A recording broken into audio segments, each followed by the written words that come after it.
Hey everyone, Alan Schimmel on TechStrong TV, and welcome to Tuesday, June 23rd. Hey, if you're counting, this is episode 56 of TechStrong TV, which is it's quite a lot when you think about it. It just keeps rolling along. But, in going over the production notes for today's shows and these segments that we're going to be showing, I realized just how kind of popular this has become based upon the interviews that we've already conducted that we'll be showing over the next couple of days, as well as the outreach from the tech community requesting interviews. And most importantly, when we look at the stats of viewers, it used to be we'd show the show at 9:30 in the morning and we'd get a few stragglers watching. These days, it seems like people are waiting for the show to start at 9:30, and thank you very much. We appreciate your patronage. We hope you're getting some value out of it, and hope to have more great content for you in the days and weeks ahead. But let's talk about today. We've got some good stuff today. My first interview this morning is with Daniel Dulac and Rob Huff. Daniel's with Extreme Networks, and Rob is with an MSP based in Covington, Kentucky, which is right out of Cincinnati, outside of Cincinnati, actually, called StepCG, and it's about a new innovation center that they've opened in Covington. Funny time to open an innovation center, but of course these things can't be planned and timed like that. So we're going to talk to Daniel and Rob all about that. Then I'm going to introduce you to another company. And this company, every entrepreneur wants to change the world. This company really wants to change the world and has a business plan to it. They've been around for about 4 or 5 years, but they're just kind of catching on here in the States as well. They're called Hayden, or Hayden. And I spoke to Craig Bettis from Hayden, and I'll tell you more about it right when I introduce his segment. And then we're going to go into the Something Old section of our show. And again, going back to TechStrong Con, showing you some of the great presentations we had there. Today is from one of my favorite ladies. She's actually kind of one of the founders of the DevSecOps movement. She actually did found DevSecOps.org. She leads development red team over at Intuit. And she's just a really nice person, as well as very, very intelligent, and always makes a nice presentation. My friend Shannon Leitz from Intuit did a great job at TechStrong Con on aligning security for an automated business. And we're going to replay that here today. Of course, as a reminder, all of the TechStrong Con segments are available on Digital Anarchist, as well as on TechStrongCon.com. You can go in and actually go into the whole virtual event environment to watch all of the segments, as well as visit the exhibits. Anyway, after Shannon, I'll be back with the headlines for today across the media ops sites.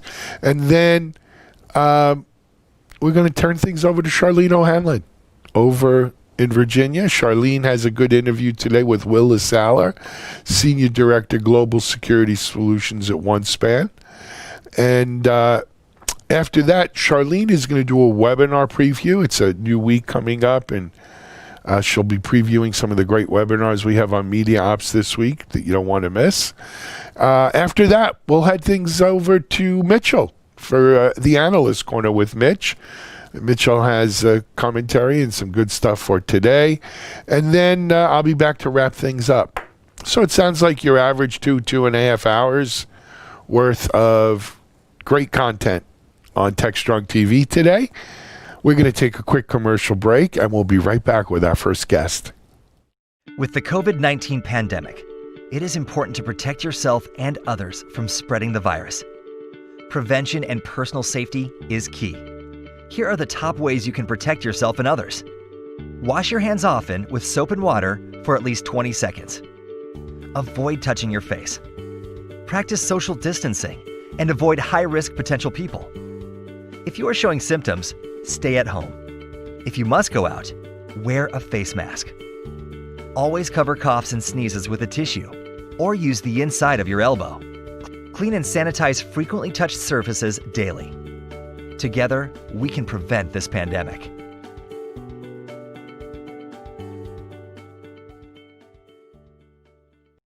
There was a time, I remember, when I was at Interliant and some of the vendors I dealt with, they would take you to their innovation center or their centers of excellence where you can see some of the latest and greatest kind of technologies available that you can then bring back and install in your own data center, in your own networks, etc.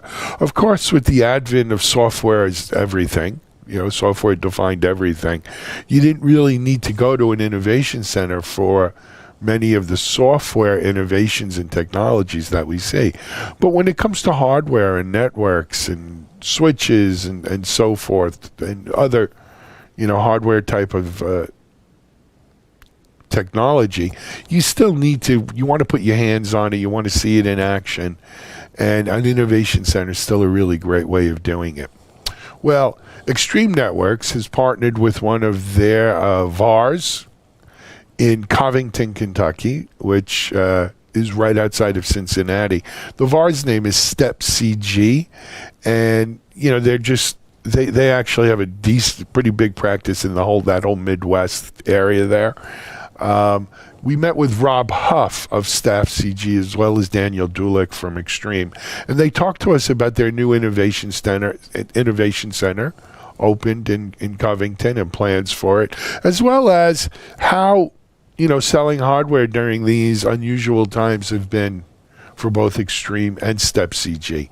So let's now go to my conversation with Daniel Dulick and Rob Huff and check in on Extreme Networks and StepCG. This is Digital Anarchist. Hey everyone, thanks for joining us for this segment on TechStrong TV. For this segment, actually, I'm lucky to have two guests with me. Let me introduce you to them. I don't know how it appears on our screen, but Daniel Dulick is from Extreme Networks, and happy to have you join us. Hey, Daniel. Hi, Alan. How are you? Great to be here. Thanks for having me. Thank you. Thank you. And the guy with the Mick Jagger rock picture in that background is Rob Huff from StepCG, right? Yes, sir. Yes, sir. Thank you, Alan. Nice to see you. Nice to be here. Nice to have you here. So let's start off. As we were talking off mic, Daniel, I think most of our audience is obviously familiar with Extreme Networks. I go back to Extreme Networks when you guys first were founded, and I actually, truth be told, I did an OEM deal with Extreme Networks on network access control with a guy named Herb Schneider, who was one of the co-founders back then of Extreme a long time ago, and let's leave it at that. But why don't you tell our audience a little bit about what Extreme's up to these days?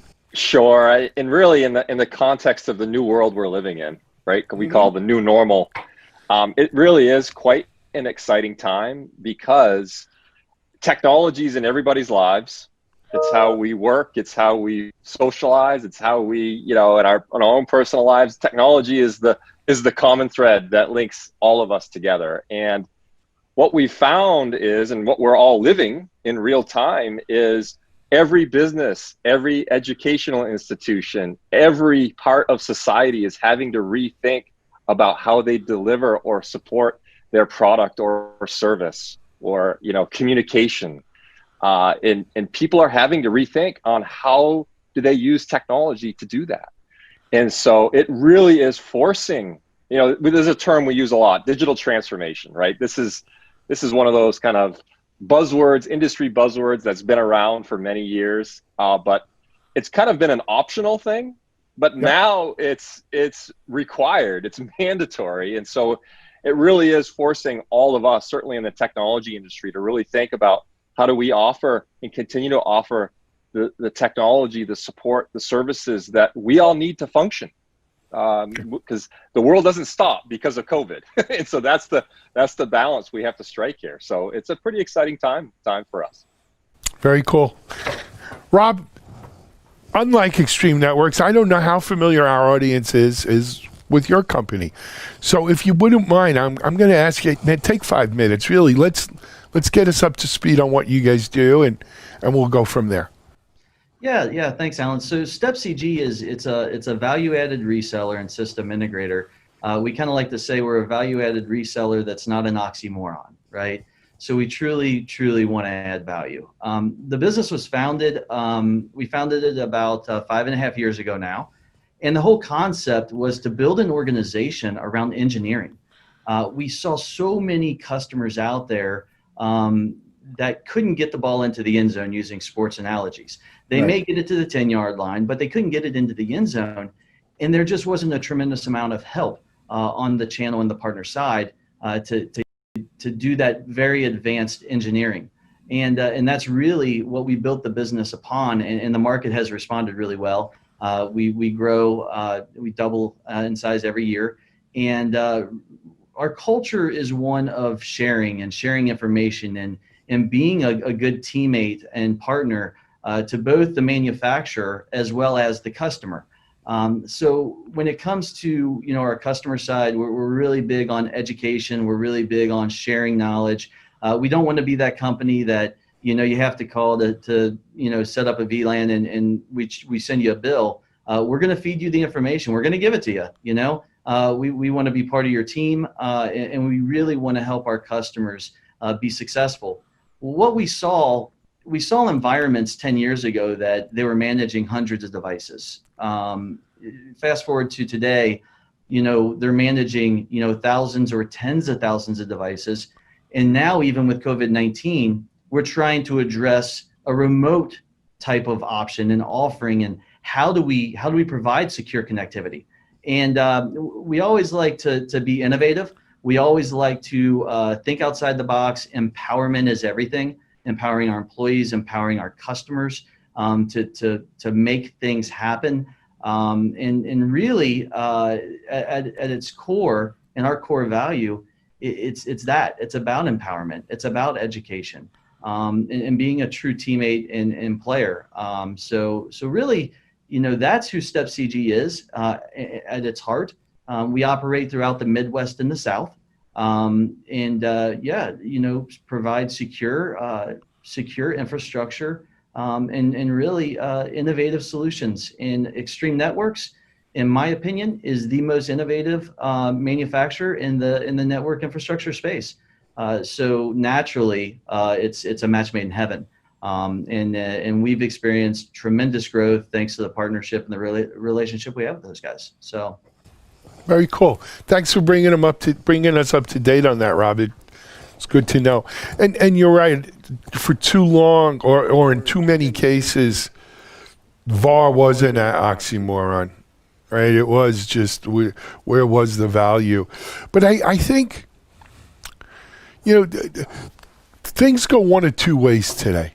Either everyone is in a self-serve world, right, where they do a SaaS app. They don't read no manuals, right? And it's self-serve, right? And it's direct self-serve. And then there are certain things, setting up networks is a prime example, where you're not doing it yourself unless you're some Fortune 50 company maybe that has like a huge IT infrastructure team and is with a bunch of Extreme certified engineers, let's say, or with another company, and you want to take it's not for the faint of heart. You leave that stuff to engineers who know what the heck they're doing, and because otherwise you just pay what I call idiot taxes, right? You make mistakes, and it winds up every one of those mistakes costs you money. And if you would have just paid the money up front, it's cheaper and faster, and you get on with your business. That being said, though, let's move on to what we want to talk about here today, and that is that you guys recently opened up an innovation center. Is that what you're calling? Right? Correct. Center of Innovation. And it's in northern Kentucky. Covington, Kentucky, yep. Covington, which is not far out of Cincinnati, correct? Or no, actually, the Innovation Center, we're positioned to look into both Paul Brown Stadium and Great American Ballpark. of which Yep. there's nothing going on right now. But it's certainly a beautiful. Please don't remind me. I'm a Steelers fan. Paul Brown Stadium's not one of my favorite places at the Jungle there, but This all the time. yeah. Well, Ben's never lost. When we talk Mick Jagger, we'll talk Steelers Bengals. It's another story. But anyway, what are you guys doing at this innovation center? One thing that we always continue to look at is our why. What is our why? And our why for the Innovation Center is, to put quite simply, it's to show people what's possible. It's where innovation execution, which basically means, come in here, put your hands on it, and we're going to show you what's possible. Because so many times, bleeding over from your comments you were making, one thing hasn't changed in most of these companies that as I said, we're managing hundreds of devices. Now they're managing thousands, and they still have the same amount of support folks, if not less, supporting that, right?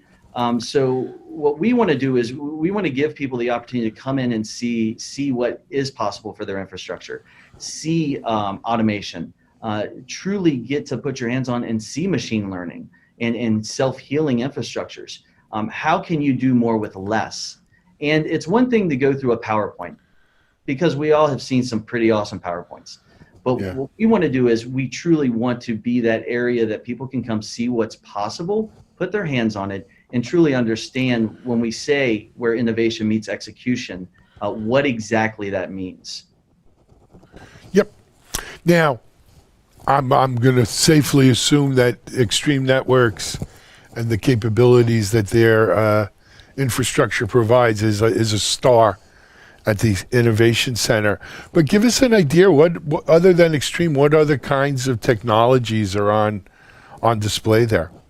Yeah, so Palo Alto, we have a great relationship with Palo Alto and a lot of integration because security is not going anywhere. It's our ability to secure infrastructures and devices are becoming more and more important.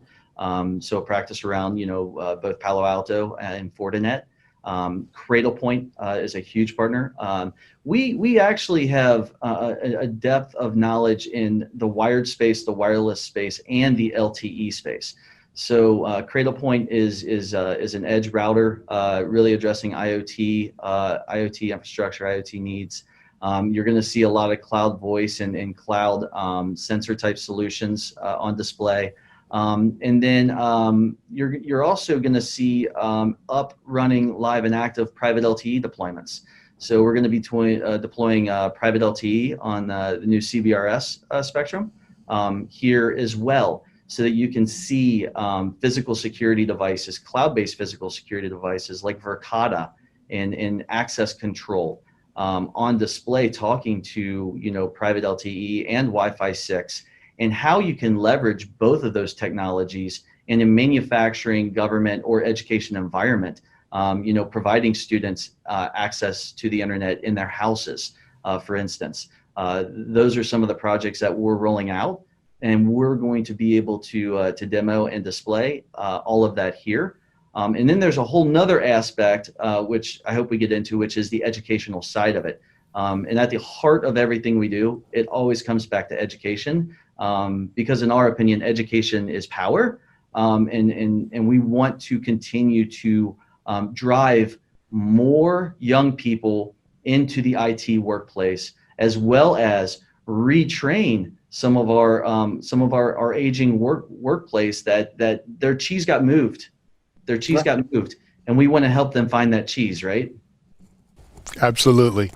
So, we actually have a whole section on DevOps.com that we call IT as Code, and it's really, Rob, right to that. That's what it's about.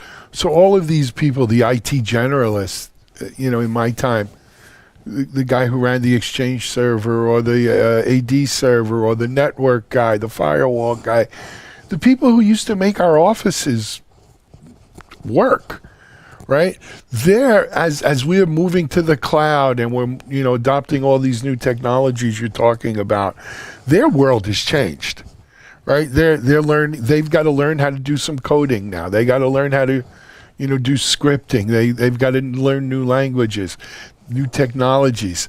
And that's really what IT as code is all about. These people are, they're not developers. No one's claiming they are, but they need to be much more code savvy, script savvy, whatever you want to call it, than 20 years ago, 15 years ago even. And it's a big change for them. And it can be scary because, a lot of them think they're going to lose their job. Absolutely. I mean, we see it every day. You talk about APIs and the power of APIs and true integration, and that's what you speak of, right? It's whether it be, Python is a big one now, right? So it's there's a great organization out there that I recommend everybody looking at. It's Coding for Girls. It's trying to get females into coding. It's a wonderful program. So to your point, you're right on. It's a lot of scripting. It's a lot of APIs, and integration in AI is everything. It's a competitive edge. Absolutely. Daniel, what gets you excited about Extreme being in this innovation center? Well, and Rob said it early on, and Rob, I think you nailed it around where innovation meets execution, because that's exactly what we're talking about in the IT industry. IT's role and function isn't just about learning new technologies and adopting technologies. Its purpose is to help, call it, lubricate the business, if you will, for which they work.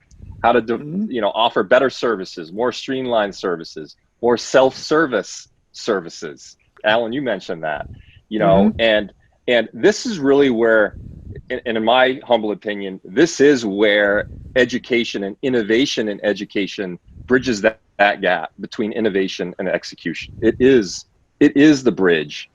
And, partnering with StepCG, we're bringing forth all of these concepts around the network is more than just plumbing today, right? And network is often seen as a commodity, much like electricity. You plug it in, you connect more Wi-Fi, you just expect it works, right?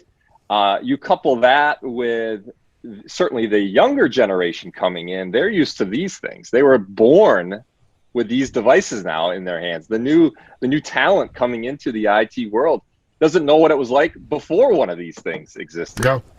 And digital natives.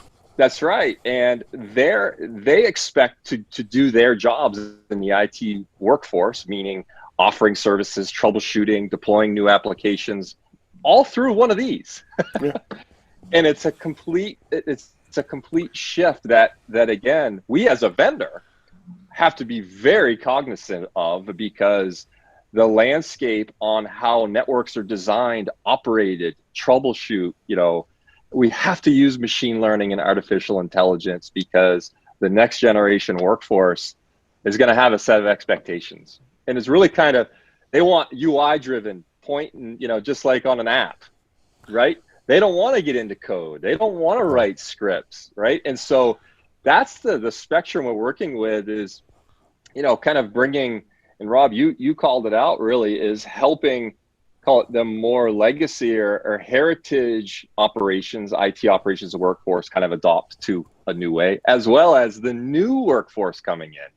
And so it's quite a spectrum here. And I really believe at the crux of it really is going to be adopting some of these big data technologies like machine learning and AI that can automate a lot of the mundane work that used to be very manual, going forward. So it's pretty exciting for us, being in this sphere of innovation around machine learning and AI, because I really do believe a great use case is network infrastructure around security, availability, optimization, kind of all these things wrapped up into one. So we're excited working with StepCG to help, seed some of this technology and innovation into their innovation centers, and partnering on building curriculum to help not only our current IT workforce, but also the next generation coming in. So for the community, it's going to be exciting. Very cool. Nice, Daniel. So, look, I would be remiss if I didn't bring it up. COVID, everyone's home. We can't get to the Innovation Center. How are you bringing the Innovation Center to them then? Or is it on hold until we can? Or, there's got to be something we could do. It's actually a great use case Rob? We're launching this fall, come hell or high water, as they say. Okay. So we've got the racks full. The interesting thing, Alan, is our ability to deploy infrastructures remotely is extremely powerful. We've done infrastructure deployments all over remotely. We can ship the gear. They get it plugged in.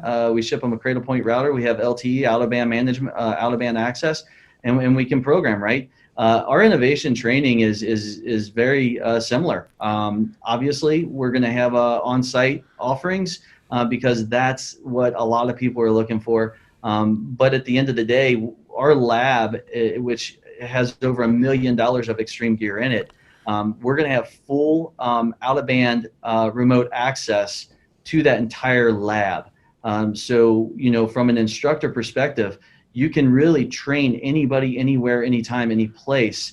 And you can even see what they're doing, as you said, as they're typing, right? Whether it be APIs or command line, and you can coach along the way and follow the curriculum. So for us, it's always been an on-site and or remote offering.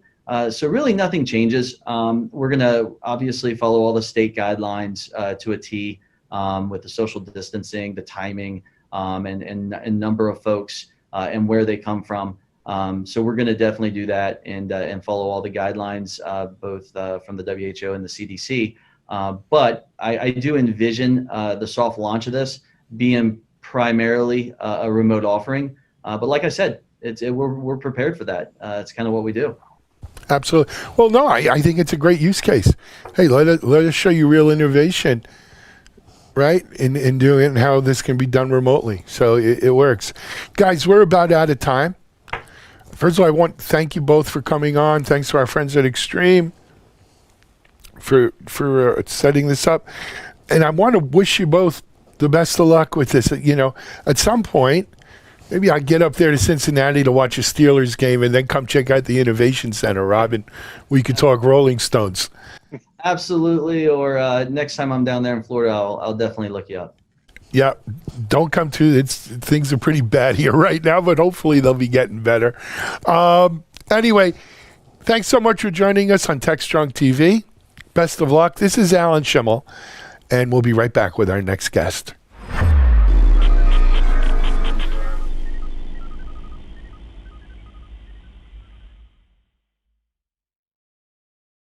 SecurityBoulevard.com is the leading resource for news, analysis, and education on challenges facing the cybersecurity industry.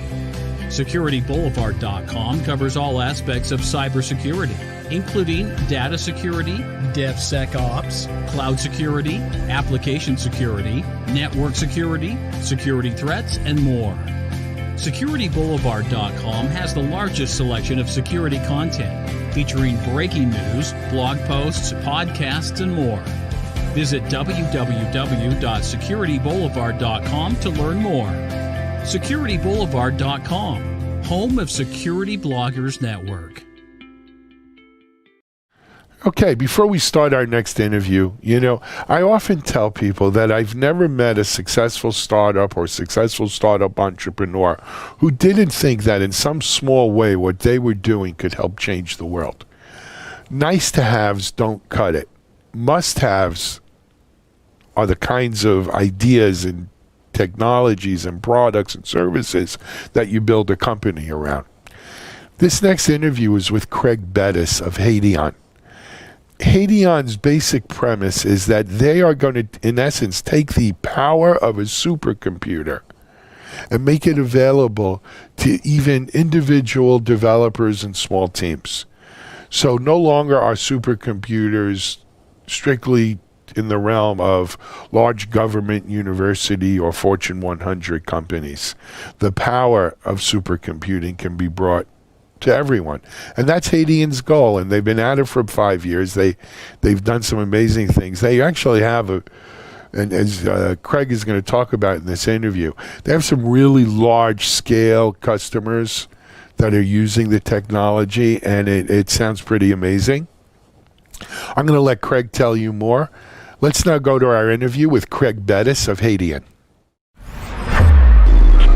This is Digital Anarchist. Hey everyone, this is Alan Schimmel. Thanks for joining us on this segment of TechStrong TV. My guest for this segment is Craig Bettis, and he's with a new company, or at least a new company for our audience, called Hayden. Hey Craig, welcome to TechStrong TV. Hi Alan, thank you. Thanks for joining us. So Craig, as I mentioned, our audience is, I'm going to think not many people are familiar with Hayden at this point. So if you don't mind, I'm going to ask you to take a few minutes here and really I want you not only to tell us about what Hayden is and what you guys do, but I want to, if you don't mind, try to weave in your own personal journey into that. And because so often, a team takes on the personality of its coach, and so often a founder or an entrepreneur kind of infuses life into the companies that they found and start. So I think it's important for the people to hear your story. So go ahead, take it away, Craig. Thank you. So Hayden's a deep tech startup based in London in the UK. The sort of founding principles behind Hayden, we wanted to empower the world's best and brightest, anyone who has access to the internet, to empower them with the ability to build the most powerful applications to go out and change the world. I've always believed that innovation is what drives change, and change the positive. If you think about it, Alan, in the next 5 years, there's going to be another 3 to 5 billion new minds and people going to be coming online, coming out of emerging markets and third world countries. It's going to bring a knowledge base that, and a power and a creativity that is maybe we've never seen before. And what we want to be able to do is to give those people access to that power. So Hayden, fundamentally, Bill Gates once famously said that he wanted to put a computer on everyone's desk. With Hayden, we want to put a supercomputer into the hands of anyone. So they may not have, one of our clients is the biggest game on the planet, Minecraft. Mm-hmm. Many people won't have access to an Xbox or a PS4, but they will have access to the internet. And these people come online. We want to empower them to create applications that were built on the cloud for the cloud. So cloud native applications, but we want them to be able to do that in a way that they can build applications of unparalleled levels of performance, reliability, and scale. So Hayden was built around that principle. How do we enable people to innovate and drive change for the better, and particularly empower this new wave of knowledge workers are going to be coming online in the next 3 to 5 years. What we've done, we've built a platform, the Hayden platform, which enables any application that's built on top of it to be distributed by default. We've built our own cardinal application, an application called Ether Engine, which is a real-time simulation engine. And that simulation engine is being used by the biggest game on the planet, Minecraft. It's being used by one of the greatest life sciences institutes, the Francis Crick, who were using it to do large-scale cancer simulation, and more recently also to run models for COVID-19. And it's also being used by some of the largest banks on the planet as well, who are looking to build composable banking applications while removing many of the constraints they have around their existing infrastructure. So it's a distributed compute platform that allows developers to build cloud-native applications faster and easier, more cost-effectively, and those applications will scale and perform and give you a reliability that is kind of unprecedented as it relates to what's available today. So nothing too big then. That's fantastic, man. Craig, give us a little bit of your own personal background. How did you wind up at Hayden? So my background, I've been in and around startups all my career. So I've either done startups, start again, or turnaround work. So I've been in and around the venture world all my career. been part of many successful company exits. I've also been part of and witnessed things when they don't go so well. The last 15 years, I've been in around automation and DevOps. So really, with Hayden, when we looked at and what attracted me to Hayden, and the reason I came in as a co-founder was these guys really went out and attacked this from the ground up. So the sort of first principles approach was the current technology stack that we're trying to build on is over 40 years old. So it was designed for a different era, a different time. If we're going to be trying to build, applications that are going to drive change in the world, if we're going to build and empower people to build cloud applications, why are we asking them to build on a technology stack that was built for a different era? So that you've got all these layers of complexity that you have to be backward compatible with. So with Hayden, we said, well, we don't need all this middleware and all this bloat. We don't need these layers of abstraction and orchestration and containerization. So what the guys have done, and I'm actually the dumbest guy in the company, right? So it's always a good thing to be. Super smart Cambridge and Imperial PhDs. They've come out and they've built this technology stack from the ground up. It's very close to metal. So we've taken millions of lines of code and condensed it under 30,000 lines of code. And what you get as a result is a distributed compute platform that gives you the levels of performance and scale. But from a developer perspective, you build on this. It's easy to build on. You can build much quicker, far more cost effectively. So you're getting like a 15x developer productivity gain, which is why it's so attractive to many of these organizations. So an example of that would be, we were able to build a cloud native game demo. There's a big trend right now around cloud gaming. You see things like Google Stadia, Microsoft xCloud. We were able to work with a company called CCP Games with no background in gaming. And a 7-person team at CCP Games built an MVP game demo of a cloud-native game called Vita Wars that was able to go out and break the Guinness World Record, which is their own record, for the most number of players in a single shot game. So 7-person team, 8 weeks, built a game demo that ran 10,000 players live at GDC. So that kind of shows the not just the developer benefits of building on this platform, but the kind of exponential results you can get as a result of doing so. Sure. So, Craig, I'm going to play devil's advocate a little bit with you, if it's okay. A VC fellow once told me that, 90% of what we see in our technology world is evolutionary, not revolutionary, and that change is incremental. Right, and that sometimes companies who want to change too much, right, who want to obsolete the powers that be. It's like talking to power to power, talking truth to power. Can sometimes just the threat of the disruption, if you will, can cause powerful forces in the market to say, hey, wait a second, that's a little too radical. That's a little too, much of a leap. I wonder if you guys, from what you're describing, and I don't know enough to know enough, but is this a bridge too far? Is it too big a leap to tell people, hey, forget that whole stack you've wasted, not wasted, but forget this whole stack we've worked on for 30 or 40 years. You need to, out with the old, in with the new.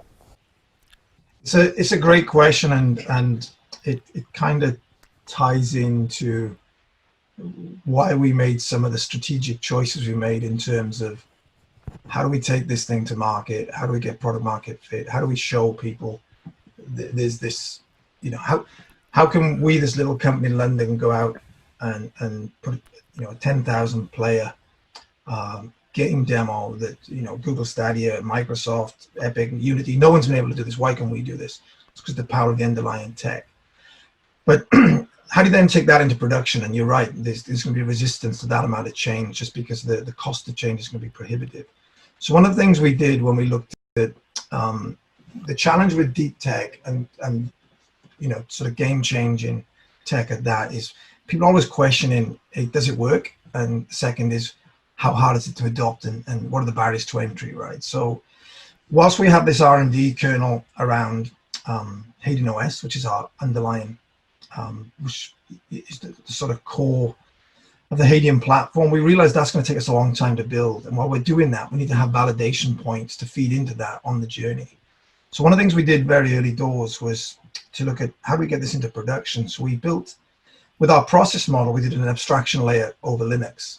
So we've kind of got an optimized version of Linux as our current production ready product, because that allows us to show people some of the design changes we've made, where we've taken out, you know, some of the bloat and optimized to demonstrate some of the underlying principles that's going into our R&D kernel, how this works. But it's allowed us to go out and engage with the market and get them to accept like a first step. Does that make sense? At the same time, it's allowed us to take those learnings and feed it back into the core products. We build that out. So we had a choice up front. Do we open source Hayden and hope, to your point, that people adopt and get behind it? Or we can take another route, which is let's dog food our product. Let's build our own kernel application and let's learn as we go. And we'll take a little bit of Linux and we'll try and optimize and work with that. So that's the approach we've taken, and it's for exact the reason you said. The long-term game is to completely move people onto the new Hayden stack, but as an interim step, we're kind of taking a that sort of halfway house to allow people to come with us on the journey, see the benefits, both at the application layer and from what we've done in terms of the optimization around Linux. Got it. So, look, the kinds of examples you've given us here are large scale, right? Huge scale type of environments, projects. But, you know, how small is too small to use something like Hayden? It can be one developer who wants to write the whole. Really? The whole premise behind Hayden, when we started with a purpose statement, we want to empower anyone. Hayden effectively makes the internet a giant supercomputer for anyone that wants to build and write on it. So if you want to write a single developer wants to write an algorithm, but he wants that algorithm to scale without having to, you know, be sat next to his supercomputer have to worry about, you know, huge cloud or server costs, right? It just scales as and where you need it. So with Hayden, it's very much about empowering anyone, from a single developer all the way up to, you know, a large enterprise, as we've discussed. But it's giving you that compute power without all the operational constraints and costs that you would normally have to be associated with. So single developer, 10 developers, an enterprise. That's Hayden. It's empowering anyone and giving them that supercomputer-like capability, if you like, to build and scale. I mean, just think about it, right? You know, so growing up, and I first got into the technology business, you know, of course, the gold standard for supercomputers was the Cray machines. And, you know, I think there were probably 4 supercomputers in the world or something, you know, back then. And then Cray, of course, people could actually buy a supercomputer. And then, you know, with the advent of Linux and parallel processing and all of these things, you know, we started seeing supercomputers come into the realm of reachable for large universities, government kind of entities, large corporations. To be able to now to sit here and say, we're going to put, in essence, the power of a supercomputer into the hands of any developer who wants it, who can use it, is just, I mean, it's really powerful stuff. So, yeah, and I think Mike Butcher at TechCrunch, you know, kind of, his quote was, Hayden may have just leveled the playing field for every startup or, you know, entrepreneurial developer on the planet, right? And it's kind of tied back to our, as I said, our purpose. We believe to drive change, to make the world a better place. We're going to do that by empowering people to innovate themselves, not by, looking to bail people out or look for, it's this belief in everyone, and let's empower everyone and give them that kind of power to create. And see what they do with it, right? And let creativity take its course. So, Craig, and my fault, we didn't do a good job in the beginning of laying this out. For people who want to get more information about Hayden, where do they go? Go to our website, which is www.hayden.com. You can get in contact with us there. They can come to me directly. Craig at with startups, have you guys announced funding yet? Are you, where's the company from that point of view? So the company has it's been going for 5 years. Okay. We've raised, but really, it's been fundamentally, really grown as a company since 2017. So since then we've raised $16.35 million US. We are currently a 50-person team based out of London and Cambridge. We're now gearing up off the back of the success we've had with the technical proof points around the technology and the commercialization across gaming, life sciences, and financial services. We're now gearing up for our Series A.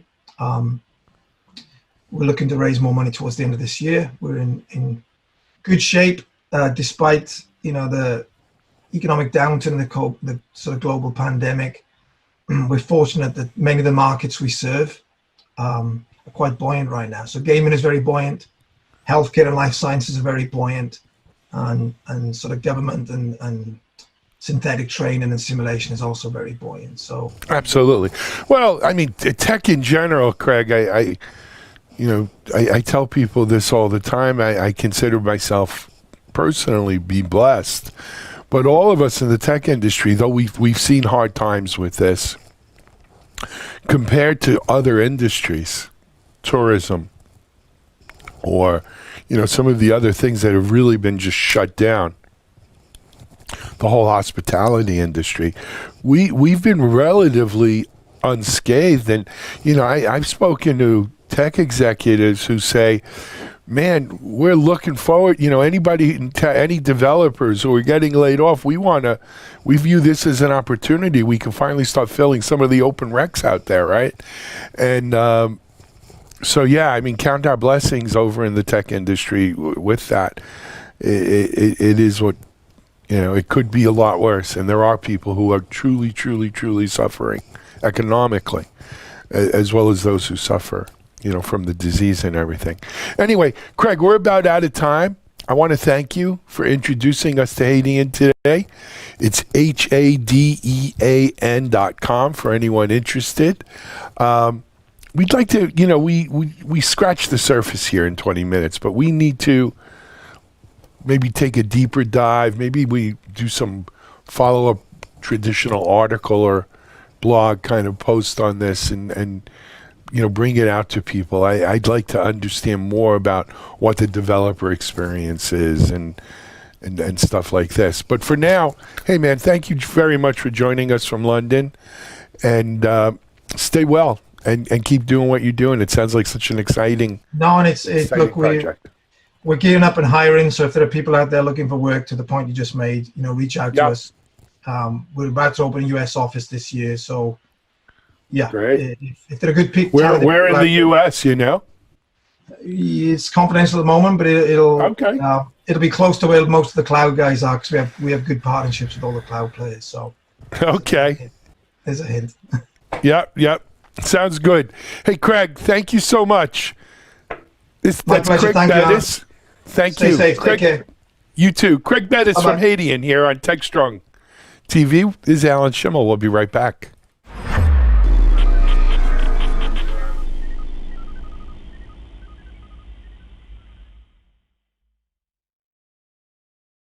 ContainerJournal.com is the leading online destination for centralized computing-related content.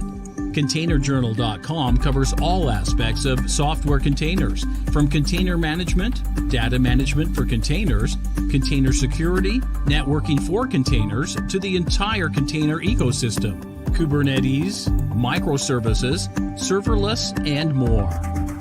ContainerJournal.com has the largest selection of container-related news, featuring breaking news, blog posts, podcasts, and more.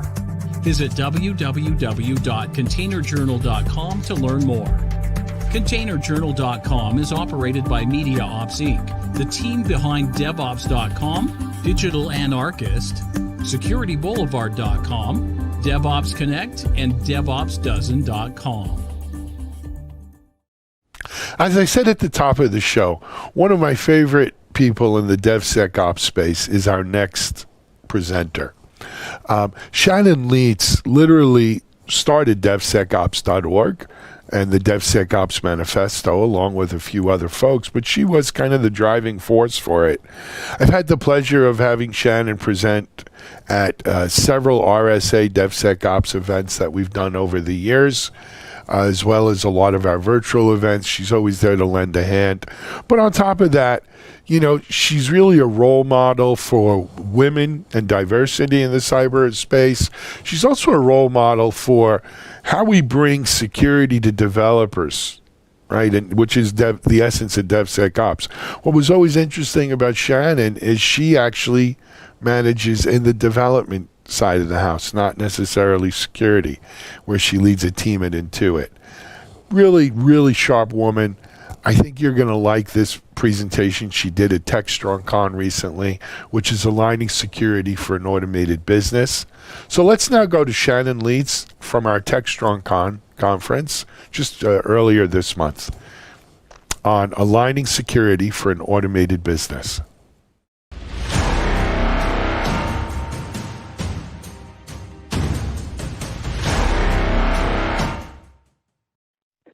Hi, this is Shannon Leitz.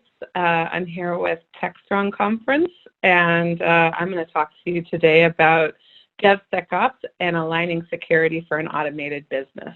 Really excited to be here today, and so excited about having some opportunities to help the community to get educated and to share information and knowledge during these hard times. So let's get started with my slides. So a little bit about me. Actually, a little bit about me. My journey's been, going on for quite some time. I'd say most people consider me to be a tech dinosaur. I've been doing this since the mid-'80s. It's really odd to say that, right?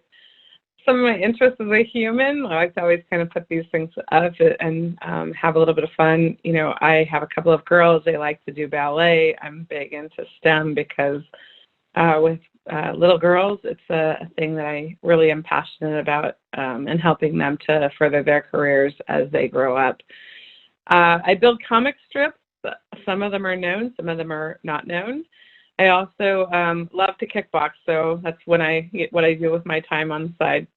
I spend a lot of my days with DevSecOps, Intuit, IANS, and Hacker Girl, and working in the industry to help with things that are difficult challenges. I really do enjoy trying to solve hard problems. A quick shout out to Dear Auditor. If you're not familiar with the work these folks are doing, I'm really proud of the DevOps community for acknowledging that we need to try and get security to be part of what we do as part of our practices, and also for some of the things that are really difficult to audit nowadays, as we move to cloud and containers and we get faster with how we do technology, we need to be mindful of adding controls to our technology to keep it safe.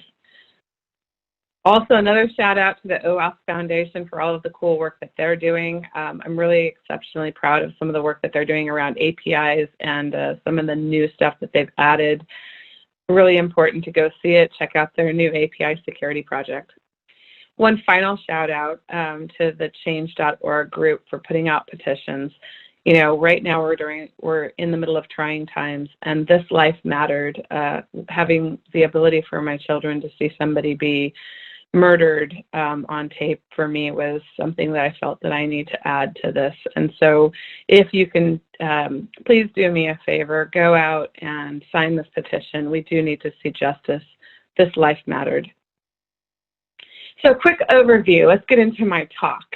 I'm really excited about this talk, particularly because I've been working on DevSecOps for a very long time. I've been working on DevSecOps at Intuit now for almost 8 years, and that's really great to say because it's the longest job I've ever had. So you can tell that I'm highly passionate about what I do at Intuit. I currently run their adversary management capability, and it's an important part of what we think about and do. So let's set some context for this talk. So real quick, I told you I like to do comic strips, and for me, this was a little bit of a comic strip. I was watching, My Weight at one point, and I still am, but I tend to read nutrition facts labels a lot. And I thought it would be kind of cool to bring some awareness to the fact that we need to understand the security in our software. So I started creating sort of what I thought might be a security facts label. I've seen a few other versions of this, and I really love when people take ideas like this and further it. I'm very proud of that type of thing. I think it's really important for us to realize, however, that software isn't just made to be perfect when it comes to a security person's view of it, but essentially it needs to become much more adversary resilient. And so adversary interest really matters, and this is something that I think that we have to take into consideration as we build software as practitioners. So real quick, everything is about business, the things that we do, the problems that we solve, all of the interesting and challenging work that we further, the ability to make automation happen for things like healthcare issues, the technology that we employ to make our lives easier or be able to do more or faster things that we're trying to solve for humanity. All of that's wrapped up in business. And business has been brought to us over the years, brick and mortar businesses, small businesses, the ability to share. All of that's wrapped up in this concept of being able to exchange for value. And so business is really about trying to create value for the exchange of it. Technology has been born to really help us to further our business challenges, and technology itself is really an immediate capability that we've been able to put into practice so that we can make business better and faster. When you bring these two together, we call it digital transformation. You've seen this somewhere along the way if you are a technology practitioner of any sort. For DevOps purposes, digital transformation is really about how we've brought some of the operational capabilities of business together with the technical advances of software development. And along the way, you've heard people say, we need to add the CIO position or the CTO position or the technology position essentially to business. And so along the way, we saw the traditional business capabilities, the folks at the top of a business, really be augmented by this new right-hand person that's going to help them to make business better and faster and cheaper. So software is eating the world was said at one point, and now I believe that software ate the world. When your toaster can be enriched or augmented with things like technology or automation, really essentially, haven't we arrived? We have a lot of software out there these days. Everything has technology components to it, whether it be your lights can turn on for you at night, or you have technology to help solve healthcare issues. Pacemakers even have software in them these days. And so it's really important to realize that software ate the world. And so we really have to think about what that could mean. Essentially, business looks a little bit like this. This is a generic view of what it takes to really create a business, move it forward. You have a business plan, you have ideas, products are developed, services maybe even. You find interest in your customers. You help to understand that interest from a use case perspective. Sometimes you have misuse or abuse. And then ultimately that helps you with customers who are using your technology, or they need help, or they need support. And then finally, gains come with that, whether it be new problems to be solved, or it might be monetary, or it even might be demand and usage. You see gains, and ultimately that's the feedback loop of business. When we think about what that has done over the years, essentially, as business proceeded, there were things like abuse and misuse that came up. And so ultimately security got added. And here you can see, if you look at the predict, prevent, detect, and respond model, along the way, really, if you think about it, business had the notion of people who tried to cheat those businesses. And so you would try to prevent bad actors from doing misuse or abuse. And some of those things would be known and detected and responded to. And ultimately, that created this notion of business and security back in the day.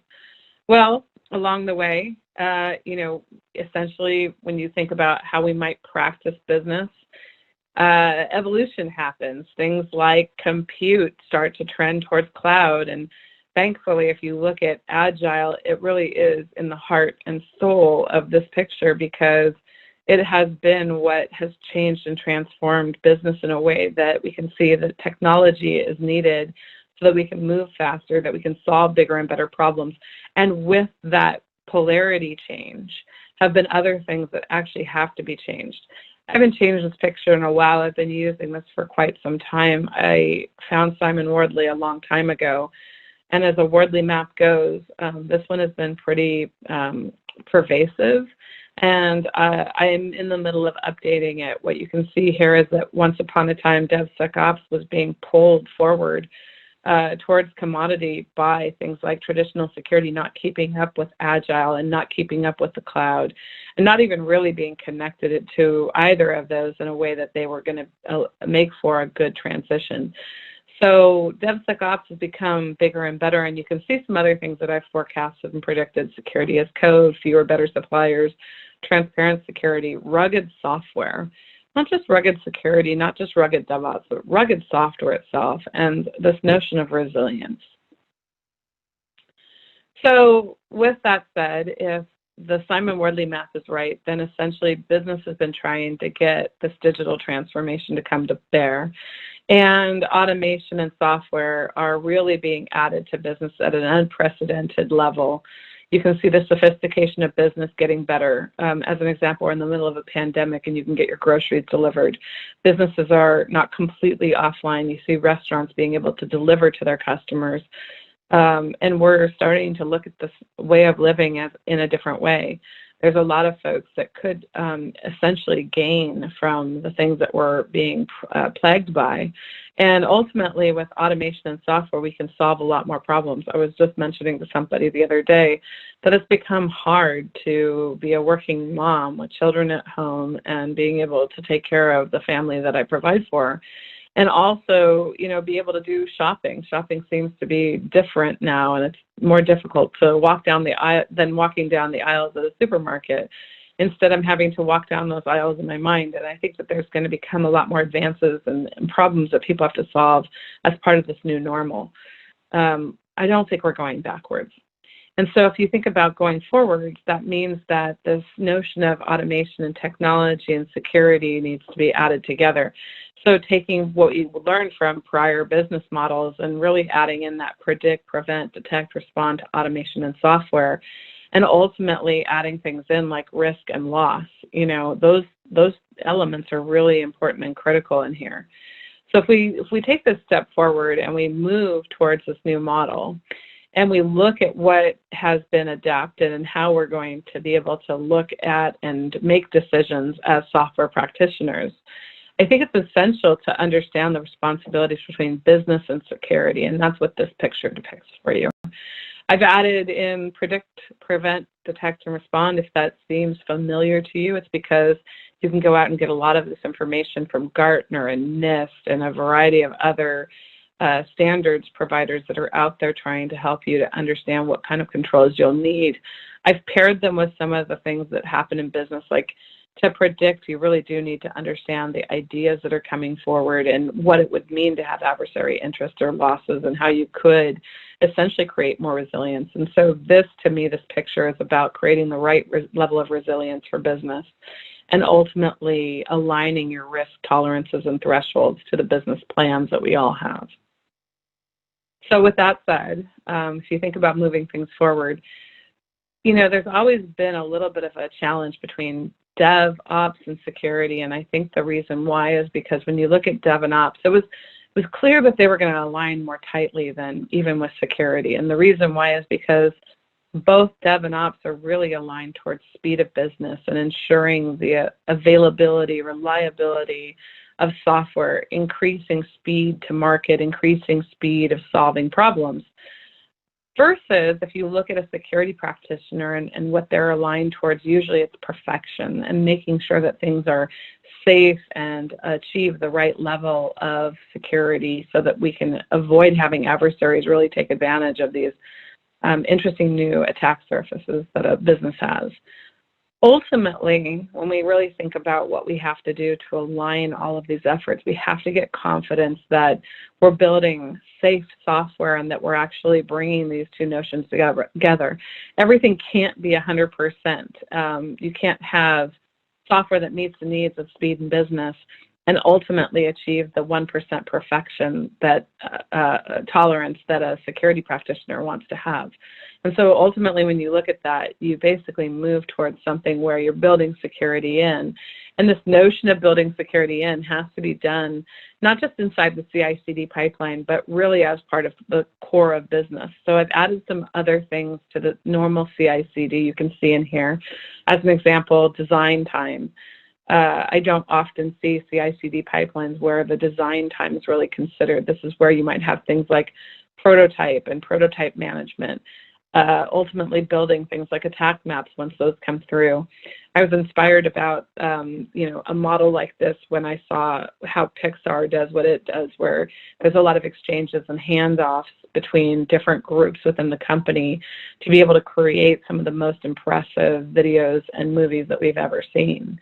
And so when you start to think about how you might line these up and how people might come together to further software and build it in a way that not only does it create value and availability, but it also instills trust and confidence. This is a natural evolving life cycle that has a lot of data in it and also a lot of feedback loops, and we have to get better at that. So if we think about that, what is it that happens along the way? You start to give away this notion of decisions and cool, we've got this, right? Once you've kind of, figured out how you're going to come together in a CI/CD pipeline, bringing tools into the pipeline, making things automated, getting more secure. The idea here is that we're all working together, but sometimes, and this is the hard part, sometimes a one-line mistake happens. You didn't understand it, know that it was happening, couldn't plan for it, couldn't test it out of existence. And ultimately, that 1% that you might have taken a risk on, it could come to bear. And so if you look at, how that could take place, there's a lot of companies that have had these one-line mistakes with unforeseen results, bad things happening to them. There are other companies that have had these things happen and they've gone out of business. And we have to keep in mind that our job of bringing security to the forefront of these businesses and to make sure that it's involved and baked into technology is really about trying to eradicate mistakes in a meaningful way. So, if we think about that and we think about our decision makers and we really try to align security to business, we have to find a way to make it so that security is accessible for everyone. It can't be that we have to become security practitioners, everyone in the world, at a level of fine level of detail and minute detail, if you will. We've got to find a way to genericize and also make it so that people can get good at small parts of the overall total. And so, we could do this. We could do the controls approach where we have thousands of controls and sub-control requirements. That's happened pre-cloud, and I think you probably remember a lot of these things if you've seen them before. Hundreds of pages of documents. The PCI DSS is formidable. NIST, also formidable. ISO, a bit genericized, but also has a lot of different parts of the puzzle. And what you can see here on the bottom part of this is that that's really about attack surface. We have to get good at figuring out how we control our attack surface as companies, as practitioners that are building software, as practitioners that are defending software. We have to wrap our minds around where could bad guys take advantage of our businesses. And that's not just the software we build, but everything that we do.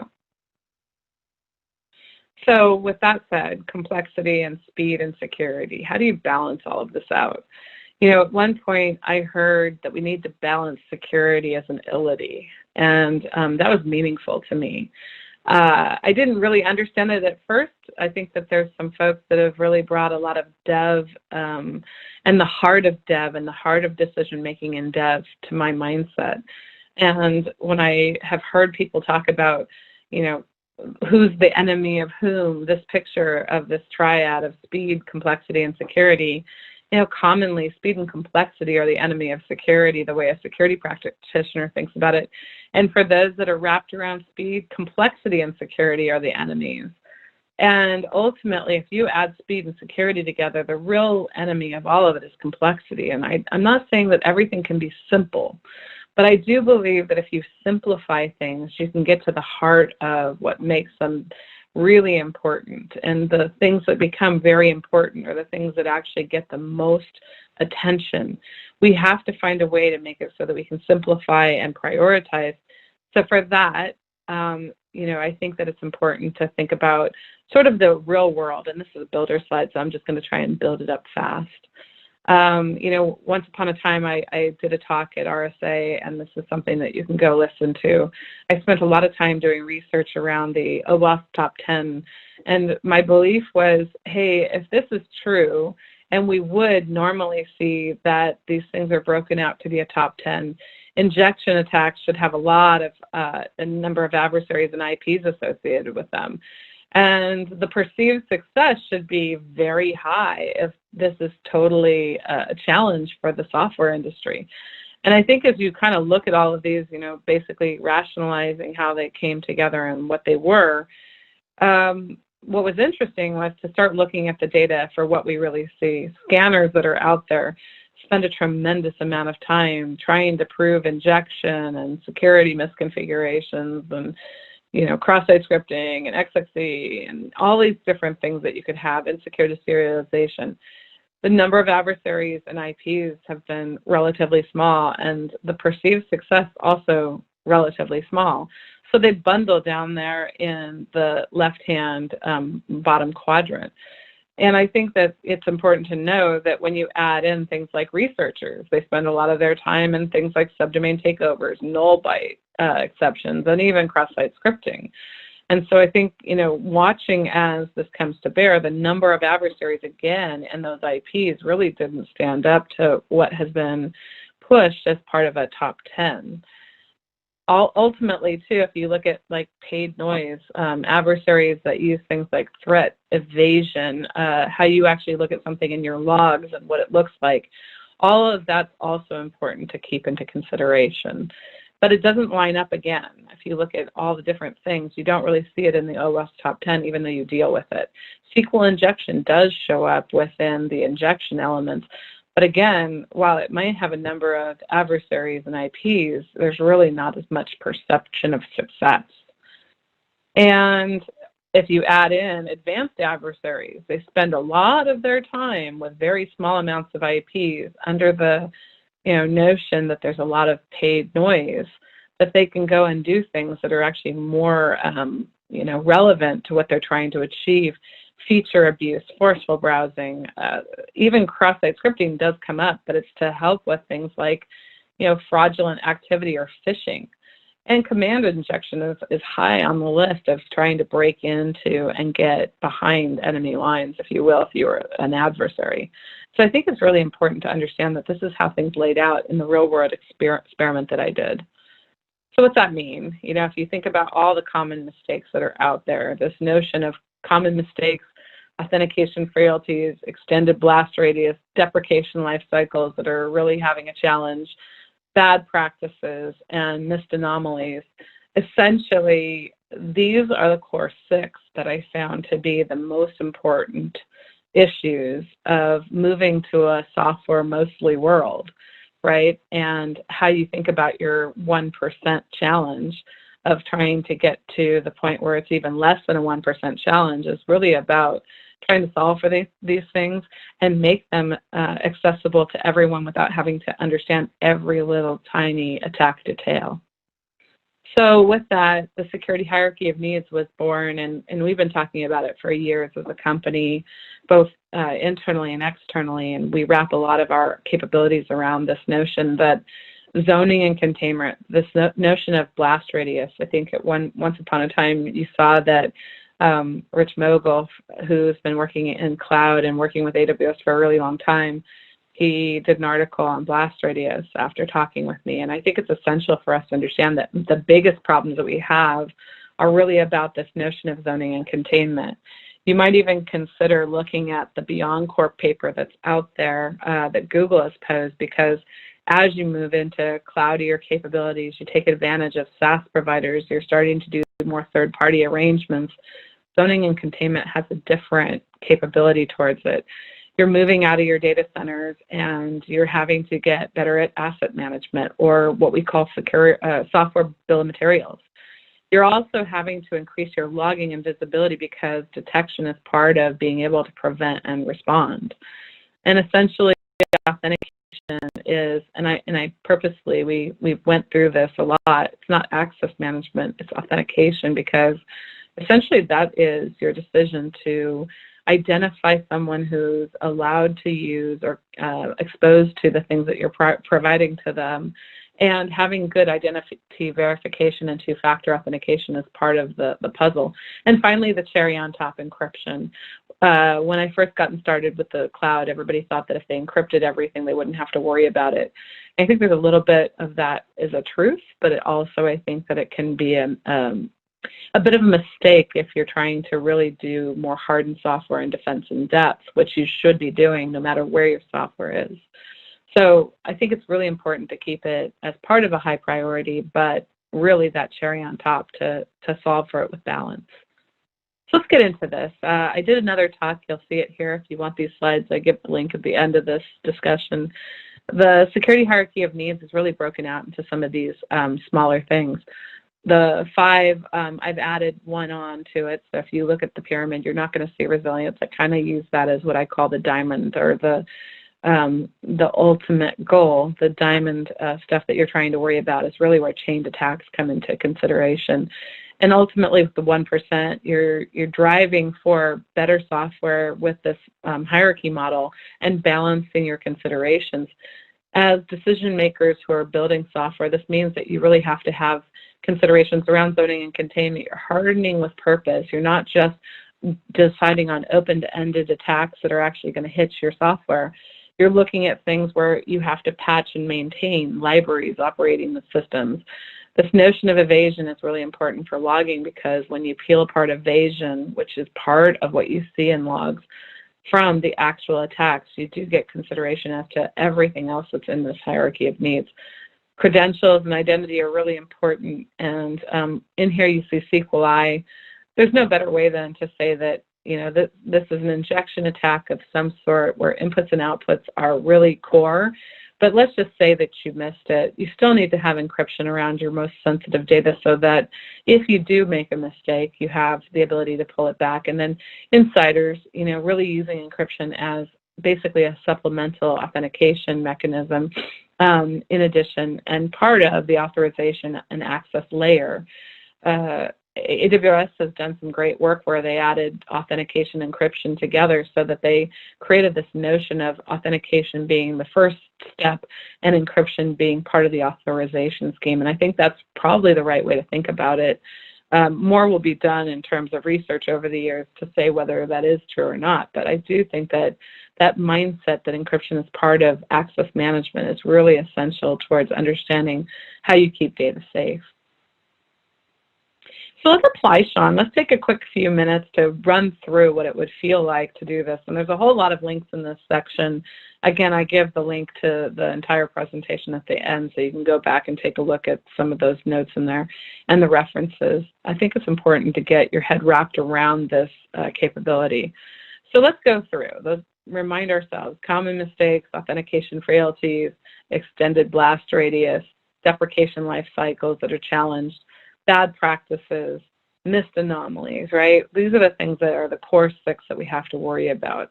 So if we have to worry about those core 6, let's start with the zoning and containment I talked about and really dive in. What are some of the things that you're going to see? Now, I do have a lot of this wrapped around the cloud. You could extrapolate from this notion of the cloud back to your data centers, because you built up your data centers with this notion that there were 4 walls, and as long as your firewall could create a boundary that was akin to the 4 walls, you could keep everything that you cared about inside and authorize everything that was coming in and out of that capability.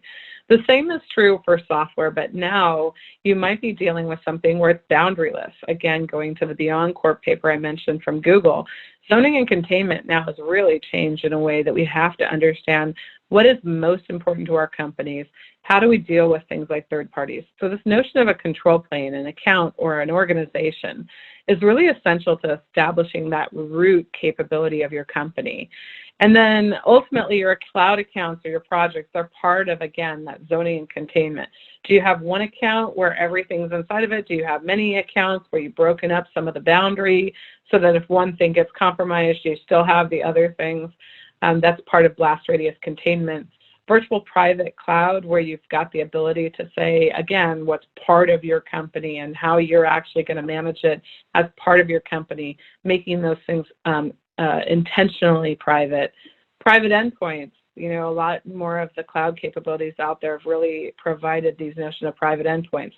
You might have done private endpoints with VPNs in the past, or arranged for private connections between you and another provider so that you can keep it off the internet and inaccessible, and have it be just exchanged in a way that sharing is really part of how you've established, again, an intentional boundary.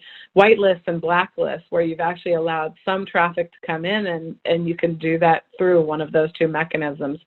You know, lights out or no humans. This idea that you would put into place zoning and containment such that there really is more software control, and the control of software allows you to do things like approvals in line. You might even have standard capabilities, and this zoning and containment is really foundational to everything else.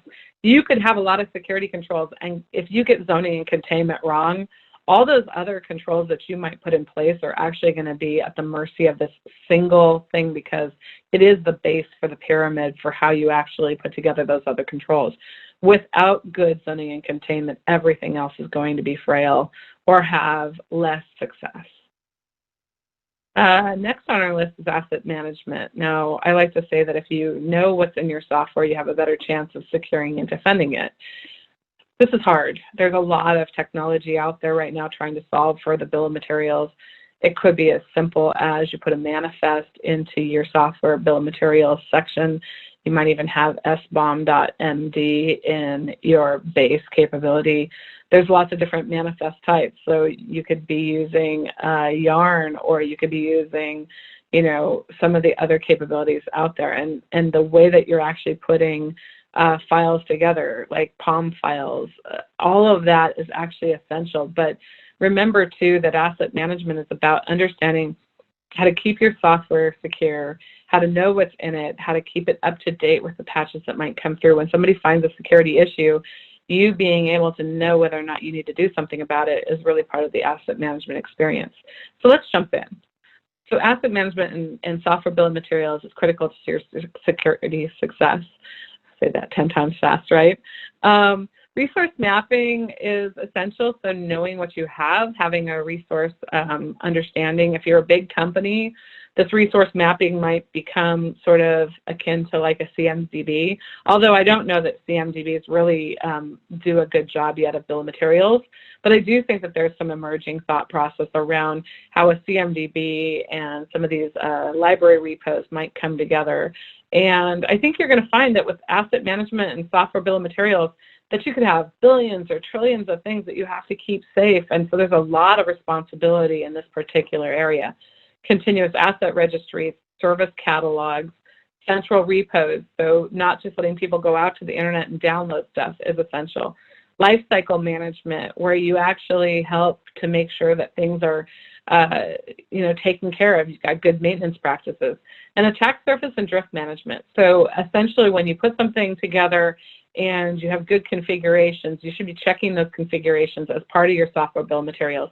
So I think of this area as something where you might have, CloudFormation linting, if you're doing AWS, if you're dealing with GCP or Azure, you might be looking at other types of linting capabilities for some of the configuration management there. If you're looking at your libraries, you might have a library repository where it is essentially got all the vulnerability details in. If you look at what GitHub's done recently with its capabilities and procuring SEML as an acquisition and bringing that new capability to life, when you check in your software, now you actually get an understanding of what vulnerabilities exist from day one. Some companies are, using SNCC as well, and those capabilities are really essential to us having good asset management practices. I think this is another really important next in line to the base of zoning and containment. Understanding what you have has probably been one of the biggest problems that most companies have faced for decades. So solving it has got to be a meaningful problem. Having the ability to rationalize and make decisions through these two priority mechanisms when you see a vulnerability come through gives every decision maker the ability to understand what they're trying to do in terms of their defenses. So let's jump over to logging. Now, a lot of people ask, why did you put logging in the security hierarchy of needs? And essentially, the challenge for a lot of folks is if you don't understand the abuse cases that are coming after your software, you don't understand your adversary interests, you can't be good at making your software more resilient.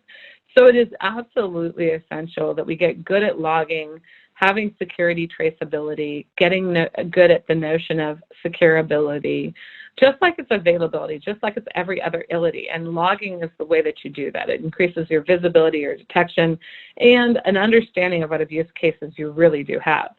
So let's jump in. So logging is the linchpin for all security objectives, no matter what you're doing, whether it be predict, prevent, detect, and respond. You've got to have good logging. You've got to have not just logging, but also alerting and correlation. And we talk about this in the security industry. It's usually called SIM, centralized logging, built-in audit trails, integrity and non-repudiation, large-scale transactional logging, real-time querying for those who ever worked with Esper.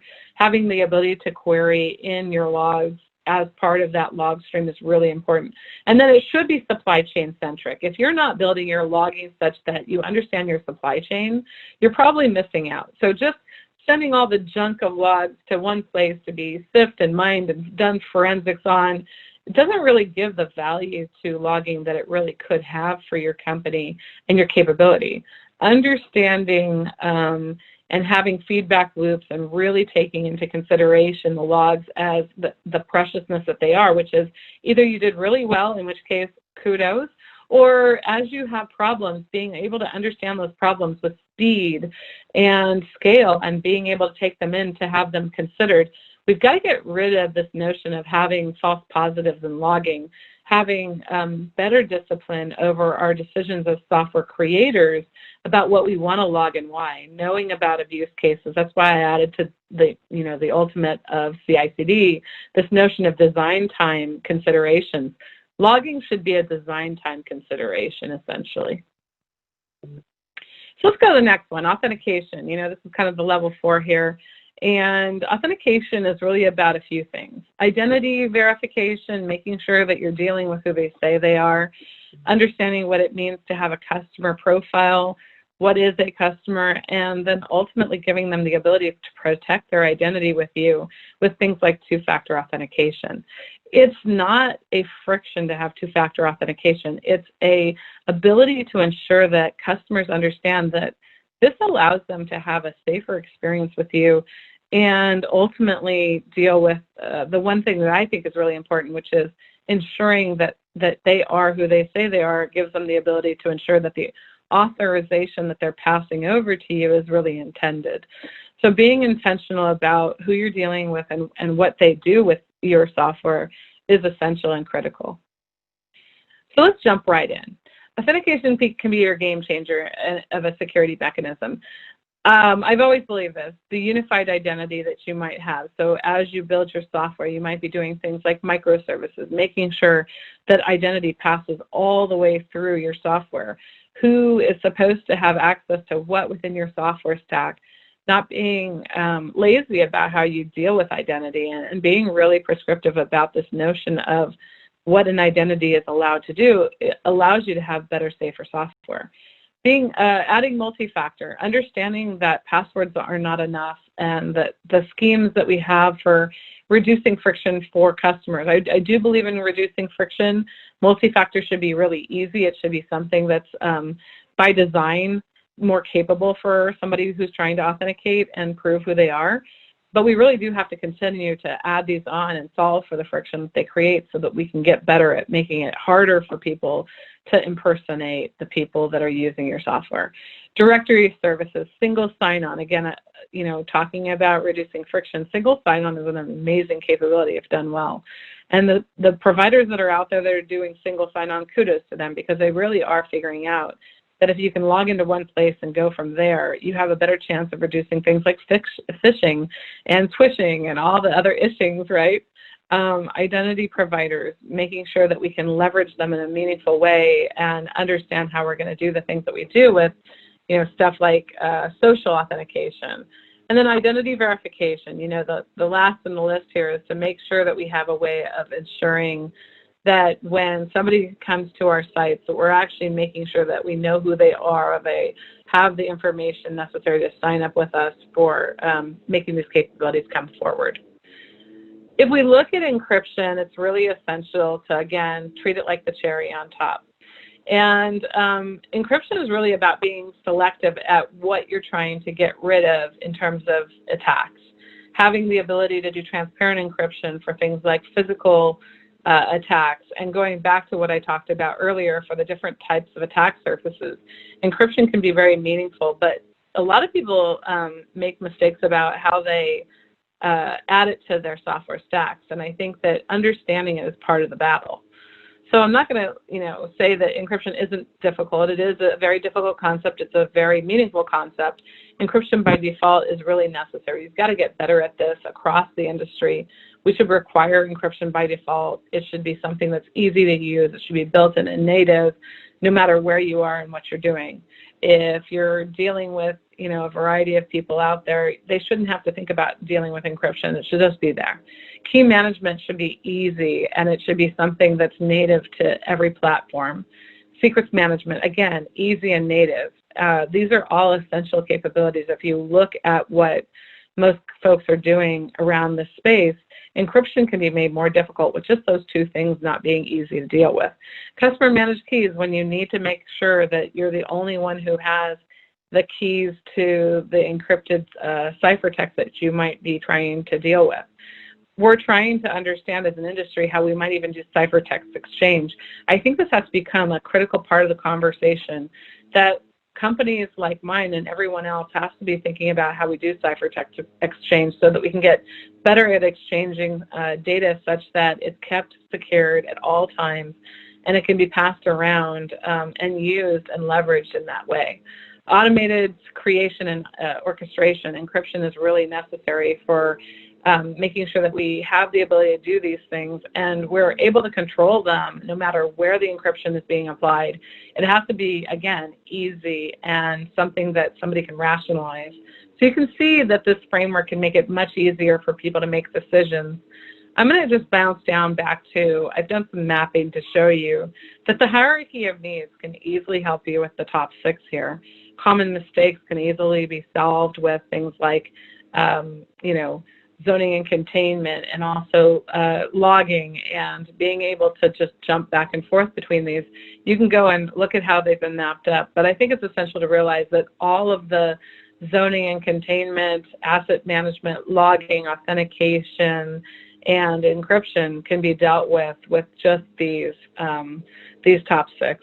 And the other things as well. So it's really important to understand that by making it easier, more accessible, and categorizing instead of trying to solve for every attack and not understanding where it fits into the puzzle, making it so that you can rationalize your decisions against this type of a framework makes it much easier for people to get things right.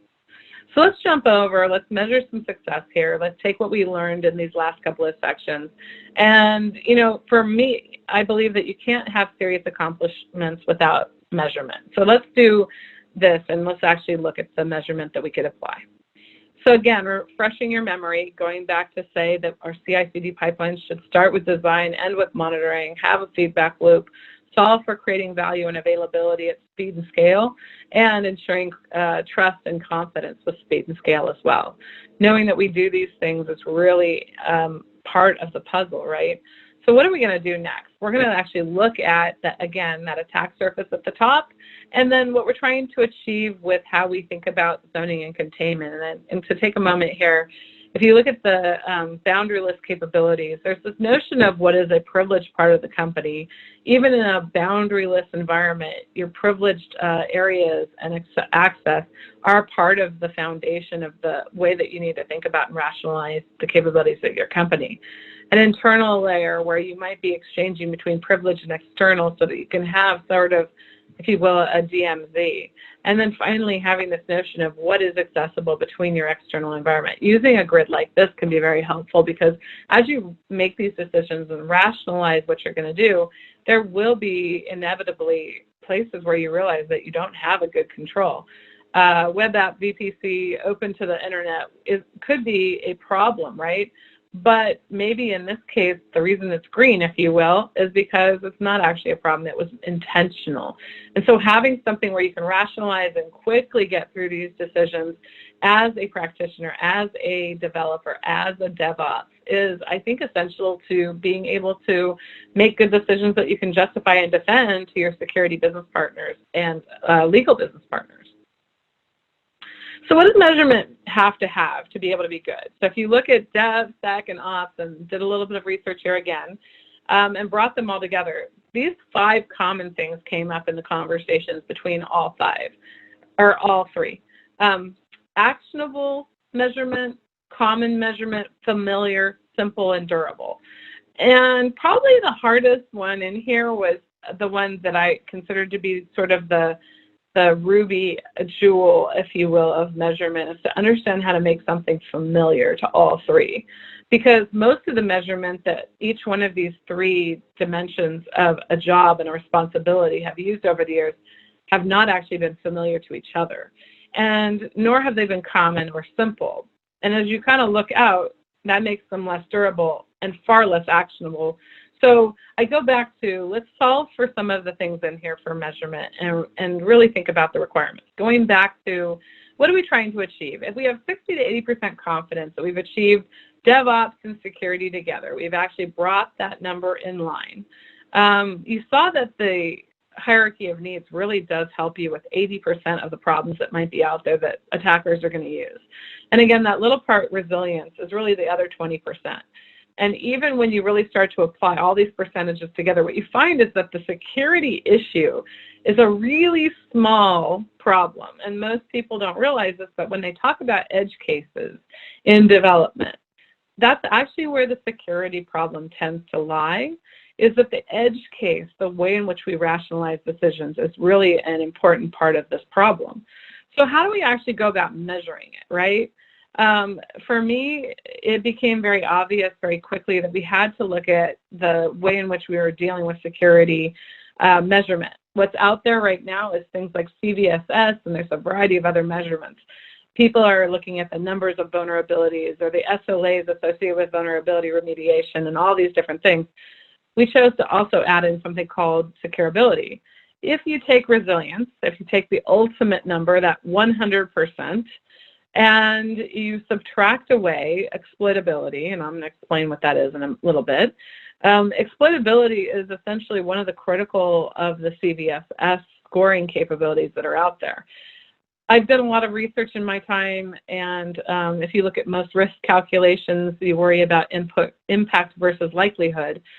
And when you really think about impact versus likelihood, you realize that security practitioners understand likelihood quite well and have always been fascinated by impact. And even some have done well with understanding impact, but may not fully appreciate the likelihood of an attack or the imminency of the attack. And so if you think about all the different ways in which you could rationalize it, exploitability is akin to likelihood. And it's probably one of the harder things to have to solve, because it's kind of a put your money where your mouth is kind of metric, if you will, because essentially it means that if you're going to pressure test any security in a software element, you have to be able to do the testing required. So let's kind of break it apart for a minute here. Exploited targets over total exploitable opportunities. What's that really mean? All the resources have to come to bear. All the things that we're trying to achieve here become the total exploitable opportunity. That's your denominator, if you will. So that means bring in all the assets, all the resources that are part of your software bill of materials, and then look at all the ways in which they're exploitable, bring that into the much pot, if you will. That could end up being, in some cases, a few hundred things, in worst cases, millions of things, right? And then what's your success to move it over that threshold to exploited targets? And that has been one of the reasons why we've done a lot of work to pressure test our software so much with things like red teaming and bug bounties and pen testing and scanners, and really pressuring the system to understand the full aspect of resiliency for software. And then ultimately to get to a percentage, because I really think that it's essential that you turn it back into a percentage. It can't just be some strange number, if you will. It has to end up being something that, again, goes back to being familiar. So if you multiply this by 100%, you get essentially some sort of 5 nines measure. And as we all know, 5 nines has been around for a really long time. If you go back to the 1976 paper that's been written around the ilities, and they were 55, I believe, at first, and probably even hundreds if you ask me, and boiled down into 11 ilities. And essentially, that eventually got to the point where things like availability were being measured by a 5 nines. What's the uptime of a company? And you would actually be looking at a number like this to determine how are you doing. The gold standard of things like cloud environments and some of the stuff that's out there in terms of data centers and colos, and they've all looked at this gold measure of 5 nines for many years. What's the 5 nines measure really of security is something that I think that we're working through as an industry right now. And I've done a lot of research, and I've found that instead of 99.999, it's actually 99.86, which I thought was a really interesting number. But if you do some research, you look out there, you look at the common standards that are out there, you look at the data coming back, quite often the really good companies are kind of hovering around 99.86. I've done a couple of other talks around this. You can go look for some of that. I've got some research in some of those talks as well. And what I would tell you that you break your securability down into is resource coverage and test coverage. So this goes to looking at the denominator and the numerator. What is it to have resource coverage is really about finding your assets and doing the things necessary and building a catalog and ultimately tracking those assets. So if you find catalog and track your resources, you'll essentially have kind of a software bill of materials. And again, you could do some of this with things like the traditional CMDBs that are out there. You can pull those things together if necessary.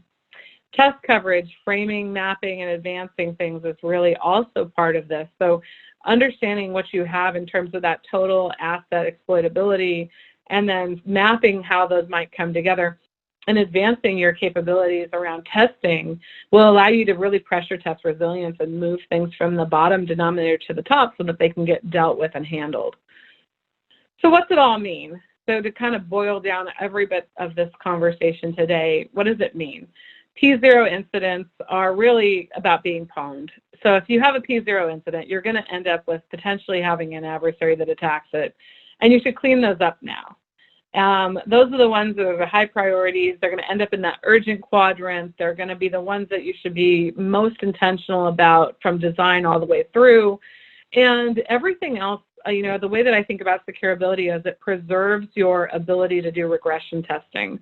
If your securability is at a meaningful level and you're constantly doing the right things, then when an adversary comes through, you're essentially, you've pressure tested your environment so much all the way from design, which means you've built security in along the way, that you shouldn't have a lot of things that end up in the numerator. And so this allows you to be more successful by putting something like this into practice. And having a KPI like this means, what if you were to try it out? If you had, your 5 nines here and you had one exploitable target that got exploited, and ultimately your total opportunities for that were 5, so commonly 1 out of 5. You calculate your exploitability, 0.2. And this means that your securability magic is applied. And it means your securability for whatever that target was that got exploited was 80%. So essentially it means that 80% of the time you're doing okay, so long as you don't have a lot of adversaries, your security might be enough. But let's just say that you had a lot of adversaries coming through. Would you be comfortable with 80% resilience when you're being attacked? And more often than not, when you really look at it like this and you rationalize it as a decision maker, the answer is no, you're not actually okay with this, and you have to get much better at it. So no 9, which is what 80% is. It can look a lot like this when you're graphing it out. And I didn't put all of the dimensions of the 9s here, but I will tell you that when you actually start to look at something and you're trending for success, when you see a dive and you're trying to get yourself back out of it and you're making decisions as a company, you're trending for success, you're looking at how you're doing, you might be bringing in a new capability and all of a sudden having to re-rationalize how you deal with securability over time. Measuring is part of that battle. So like some insights about how do you apply all this together and how do I kind of wrap up the whole conversation in one big bow. So if you had, low exploits and high exploitable opportunities, you're probably doing pretty good, but you may want to be focused on zoning and containment. Let's just say that you have high exploited targets and low exploitable opportunities. Your biggest opportunity then might be asset management. In the case of high exploited targets and high exploitable opportunities, you might have a zoning and containment problem. And so if you think about how you can use the measure and the Sean framework together, that security hierarchy of needs, you get to have this ability to rationalize your decisions and make better decisions without having to get into the nuts and bolts and details that every security practitioner is spending their time on. And I think it's essential to realize that the harmony between DevOps and security is really about bringing out the science of all, right? And being able to leverage it. So thank God we have a lot of security practitioners that are out there trying to push on what every attack is and get it enumerated. Having a place to put all that information so that it can come together like this is really essential. Knowing what resources are being brought into the software bill of materials, having the ability to put the opportunities that have to get tested and testing them for understanding of exploit means that your company can rationalize whether it needs to or wants to take the risk that it's actually purporting. And I think this makes it more crystallized and discernible for a business person because now the KPI, the way in which you operate, the ability to bring decisions together essentially aligns at full scale. So what's next on my list of things to do with my time and research? I'm working on this notion of sustainable resilience. What does it mean to invest in security capabilities and security solutions that everybody can use in your company, that they can add to their software and really measuring it? And so I'm working on this new measure to add to my securability suite of measurements, and sustainable resilience will be in one of my talks at some point. I'm going to wrap up real quick and tell you that I've got some resources in here and references. I mentioned earlier that you can get the link to this talk. Here you can find it. It's basically dso.2/TechStrong-2020. I'm really excited about hearing from all of you. I'm on Twitter. I'm on LinkedIn. I've got some other things in here that you can go out and check out. And one in particular you should check out would be the DSO talk here for automated compliance. A partner and I have put forward a way in which we might operate controls with scale and bring that into the CI/CD process. And again, usual shout out to Simon Wardley. Without you, I don't know if I would have been able to pull all this together and really bring forward some of these emerging talks and capabilities. So big shout out.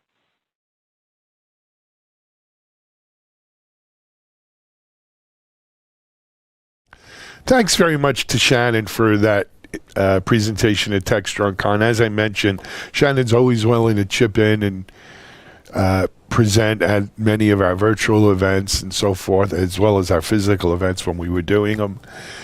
So many thanks to her. Let's now take a quick look at some of the articles and headlines over on DevOps.com, Security Boulevard, and Container Journal. Over on Container Journal, we have StepCG adds Azure Kubernetes support to observability platform. Good stuff, and I like to see Kubernetes on Azure.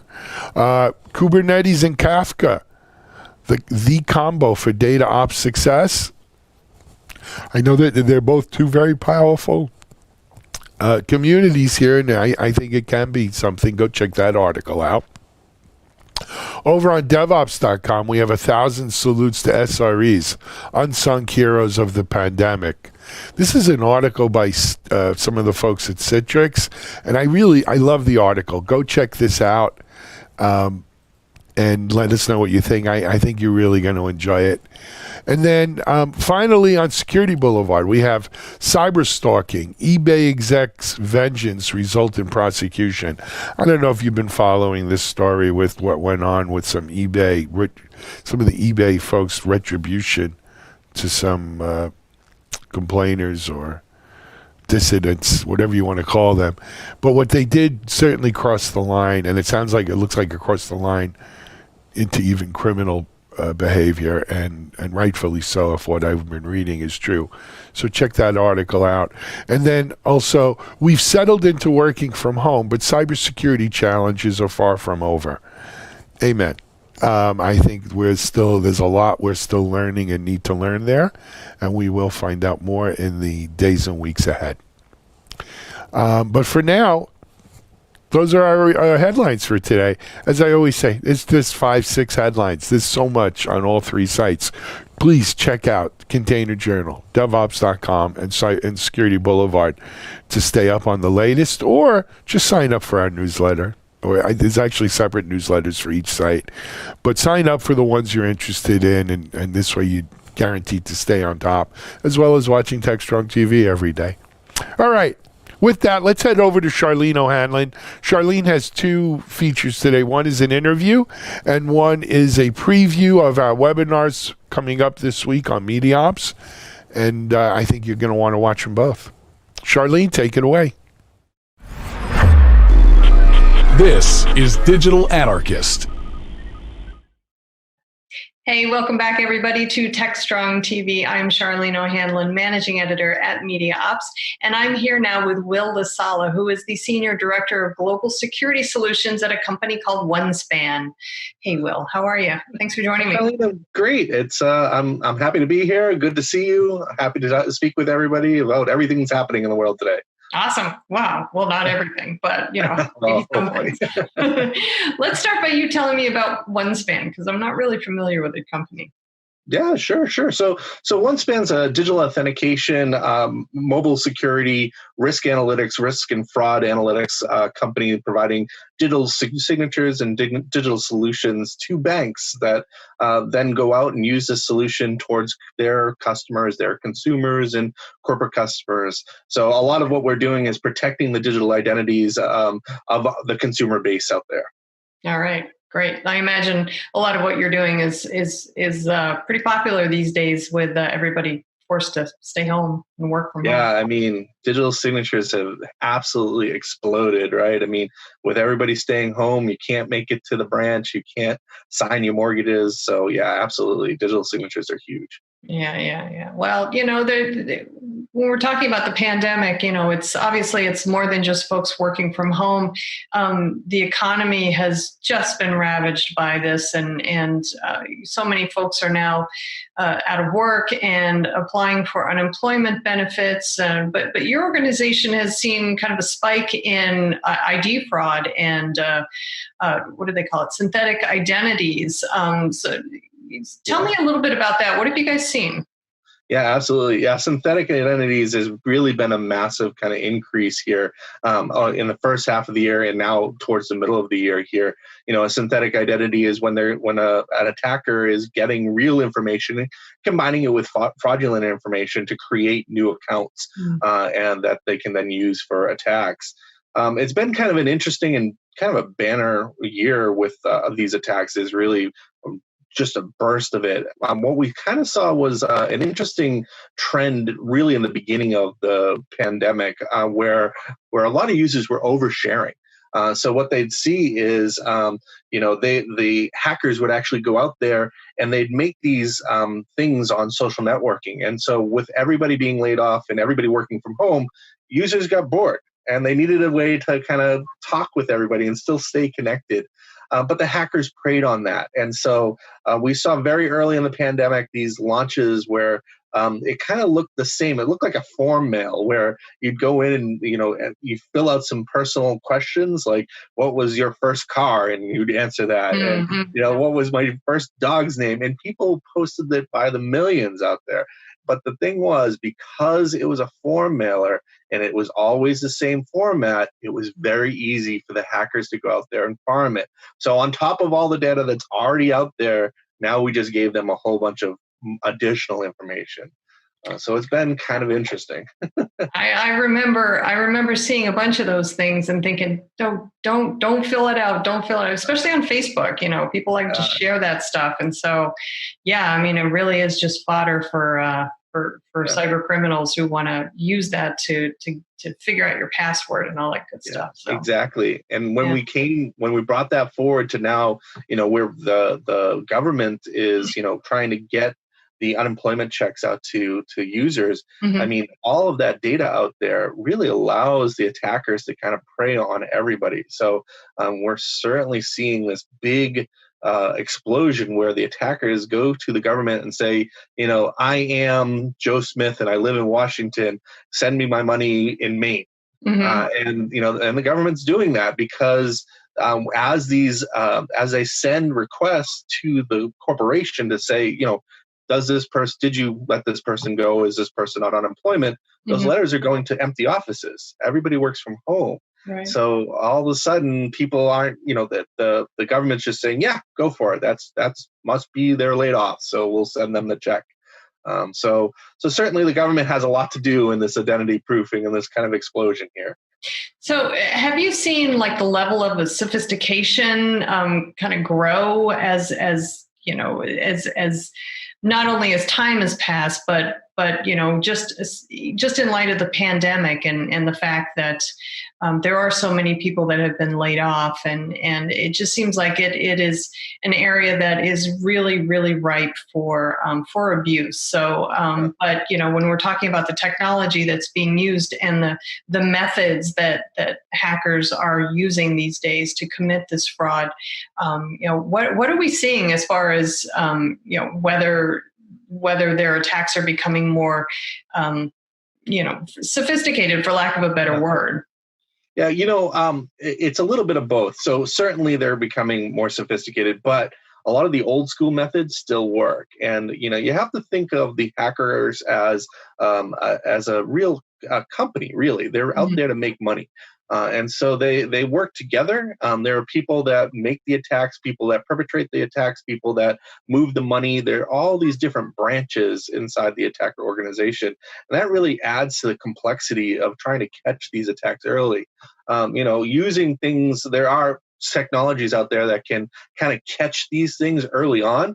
But the types of attacks, they're all over the place. I think the most recent ones have been kind of the traditional phishing style attacks, right? So they pretend to be from the government. They send you an email and say, you're going to lose your unemployment unless you go to this website. And the people on unemployment, it's a rush. They don't want to lose that. They go to the website, they provide the personal information, and all of a sudden their checks are being sent to somewhere else. Yeah. I wonder, I keep hearing like almost daily on the news, these horror stories about people having to wait, on the phone for like 6 hours to talk to somebody in the unemployment benefits office, or the website is, just simply inaccessible. So I imagine that those who are kind of committing these frauds, if you will, the hackers, they're kind of preying on that too. I would imagine that just the fact that the infrastructure is not capable of handling the sheer number of requests that are coming in at this point. Yeah, absolutely. Yeah, I mean, most government infrastructure is a little dated, right? And still, in many states, it's still a paper-based environment, right? And so really, one of the things that OneSpan saw back in March was that, they had to move from paper very quickly to digital processes. So the electronic signature side of this really ballooned extremely quickly. And they, a lot of different states said that now it was okay to do digital signatures, where in the past, they may have been shying away from it and maybe not adopting it. They maybe said okay, but they weren't using it. Now everybody, they have to do it that way, but they weren't prepared for it really. And so that, I think that's part of what you're seeing here, is that they have to play some catch up. They're trying to prove the identity, and they really don't have all of the pieces to prove it or the technology in place to do it. So. Yeah. Well, that said, I imagine a lot of these state agencies have been kind of forced into, I would say, the year 2000, because they're so far behind on a lot of technology. But they are forced now to really take a hard look at their systems and figure out a way to really bring them up to speed and make them more agile and more nimble. But just simple security tactics like two-factor authentication, things like that a lot of banks and financial institutions and other organizations are currently using, seem to be kind of a normal and necessary part of the security footprint for a lot of organizations. But do you see that kind of happening now with these, with the state and maybe even at a federal level with some of these agencies that are dealing with this level of fraud? Yeah, it's we're still in the dark ages when it comes to federal agencies and consumer authentication protection. A lot of countries around the world have other technologies already in place that do protect that, provide tokens, provide one-time passwords. But here in the US, we're still way behind. Some of the other technologies too, when it comes to identity proofing, there are technologies out there that you can scan a government issued ID and prove the identity of the user using that and match it with, say, a facial recognition software. And we're starting to see some movement from the federal government to allow access for third parties. So they're starting to adopt third parties and let the third parties do that. But we still have a long ways to go. So from a OneSpan perspective, we certainly see the digital identity proofing and the digital ID combining into that. And from our perspective, I think that's really what we need to adopt more quickly. Well, I certainly hope that agencies get on the bandwagon here and recognize that it's no longer just a simple username and password that's going to be good enough for security moving forward, especially as the hackers are becoming so much more sophisticated in their tactics and their techniques and their level of expertise. So, I guess I can only hope, right? I think we're all just waiting, right? We want to see something done, and even baby steps. So a lot of the times the hackers are beyond those baby steps. So if let's say the government agency says, hey, we're going to put SMS authentication in there, that's almost worse than just simply leaving static password. You really have to adopt strong authentication. I think the NIST came out and said that SMS wasn't quite there. You need to do a lot more than that. So I think there are technologies out there, and the government really needs to kind of step into that and adopt some of those. All right. Well, I guess we'll see if the pandemic forces them to actually do that and make some changes and bolster their security to an acceptable level. I agree. All right. Well, Will, thanks so much for taking the time and talking with me today. It's a fascinating topic, and I'm sure we'll have another conversation about it at some point in the future. Absolutely. Well, thank you so much, Charlene, for having me. It was a great conversation. Yeah, I think this is near and dear to my heart. Any time of security, it really hits home. And I look at this kind of, talking about the different technologies that are out there, from identity proofing to biometrics and protecting some of these mobile apps. Those are all real key components for our life in the future here, and really things that we need to start to see our governments kind of offering to us. So. Awesome. Well, I agree 100%. So thanks again. Really do appreciate it. No problem. All right, guys, stick around. We've got lots more TechStrong TV coming up, so please stay tuned.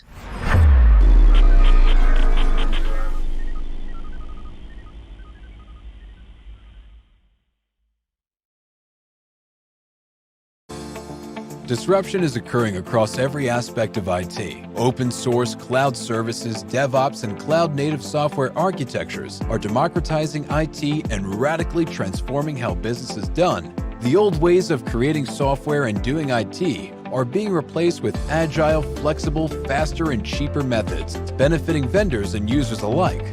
Accelerated Strategies Group is out to democratize access of industry expertise and knowledge.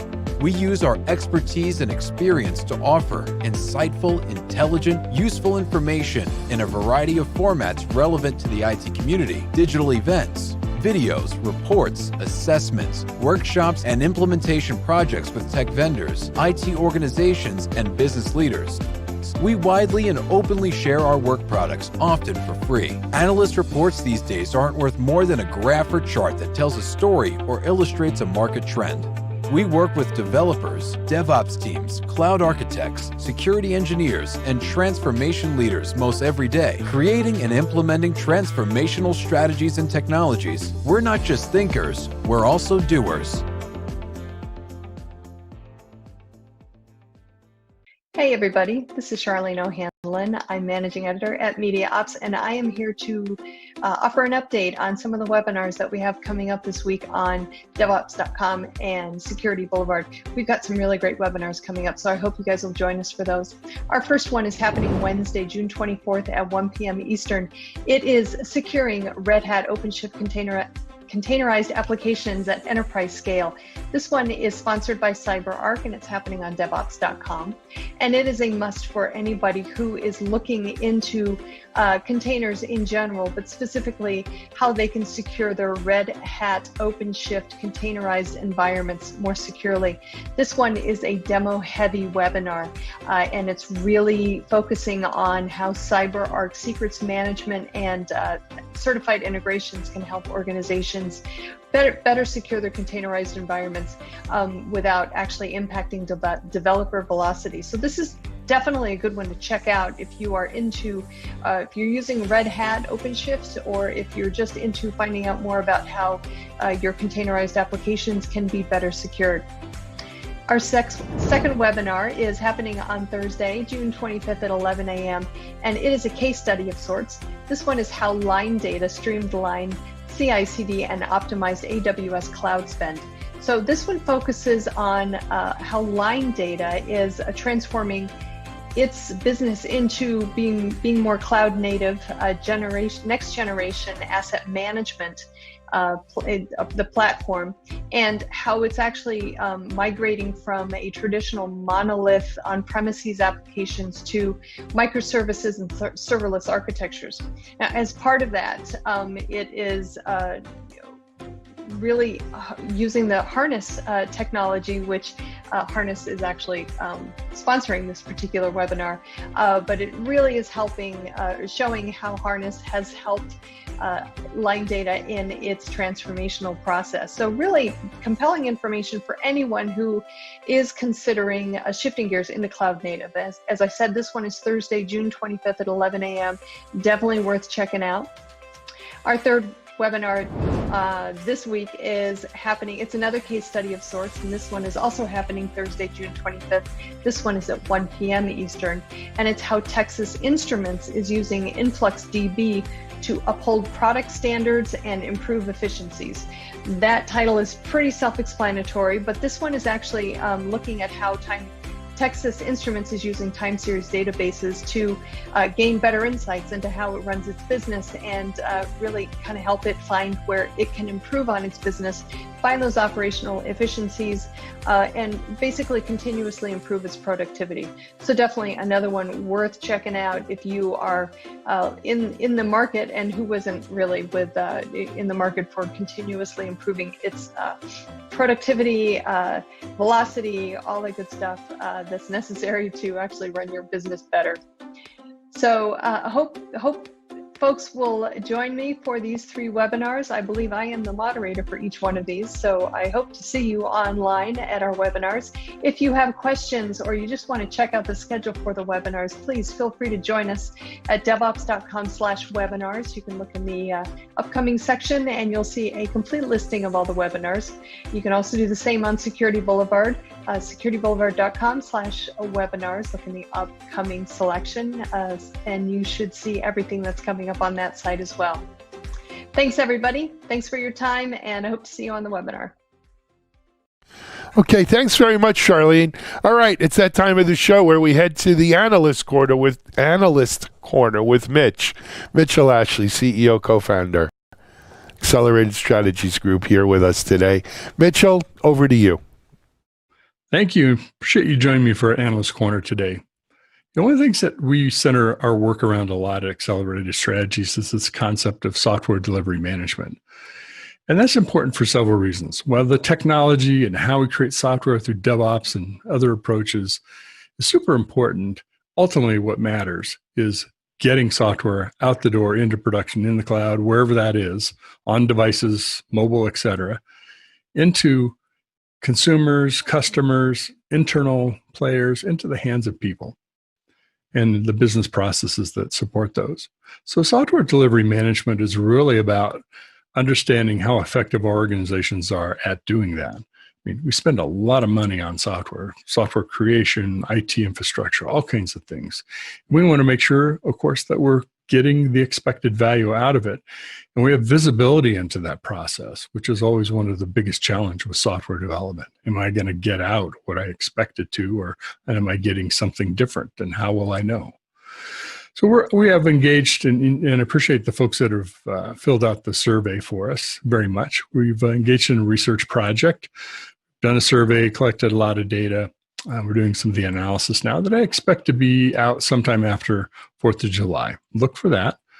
There'll be a report on software delivery management. Don't know exactly the title yet, but we'll provide not only a report, but also some really easily consumable, digestible pieces of information. Sharing knowledge, right? Knowledge wants to be free. That's our mantra. And so we'll be doing some podcasts, some videos, some interviews, some panel conversations, presentation at DevOps World 2020 in September, virtual event. A lot of forums that we're going to be discussing this. And why? Because it's important. It's important to make sure or understand what we have to do and what the state of things are to be able to really know whether we're effective at delivering software.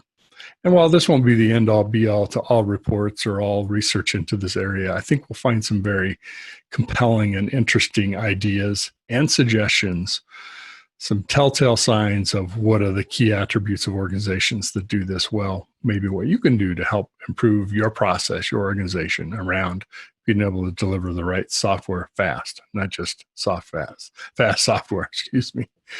So look forward to that. We'll be sharing it here on TechStrong TV, also through the DevOps Chats podcast. We'll be on some other podcasts as well. Sanjeev Sharma, principal analyst with Accelerated Strategy, is the person who's leading this work. So you'll get a chance to hear him talk about it. He's got deep levels of knowledge and expertise in the area of software creation, working with all kinds of ranges of sizes of organizations from his time at IBM to other parts of his career.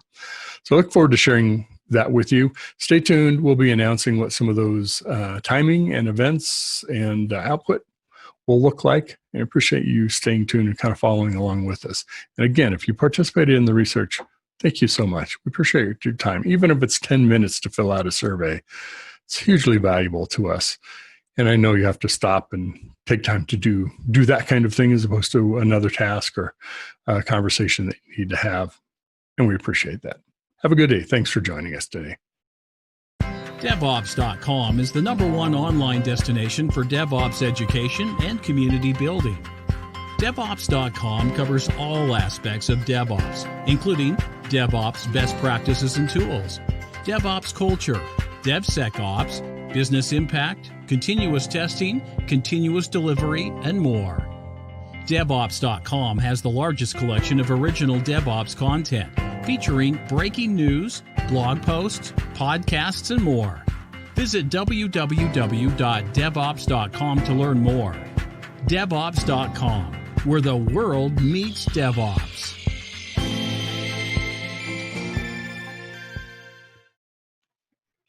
Hello, welcome to tutorial 7 of the Engineering DevOps tutorial series. In this tutorial, we'll explore how do you engineer version management for DevOps.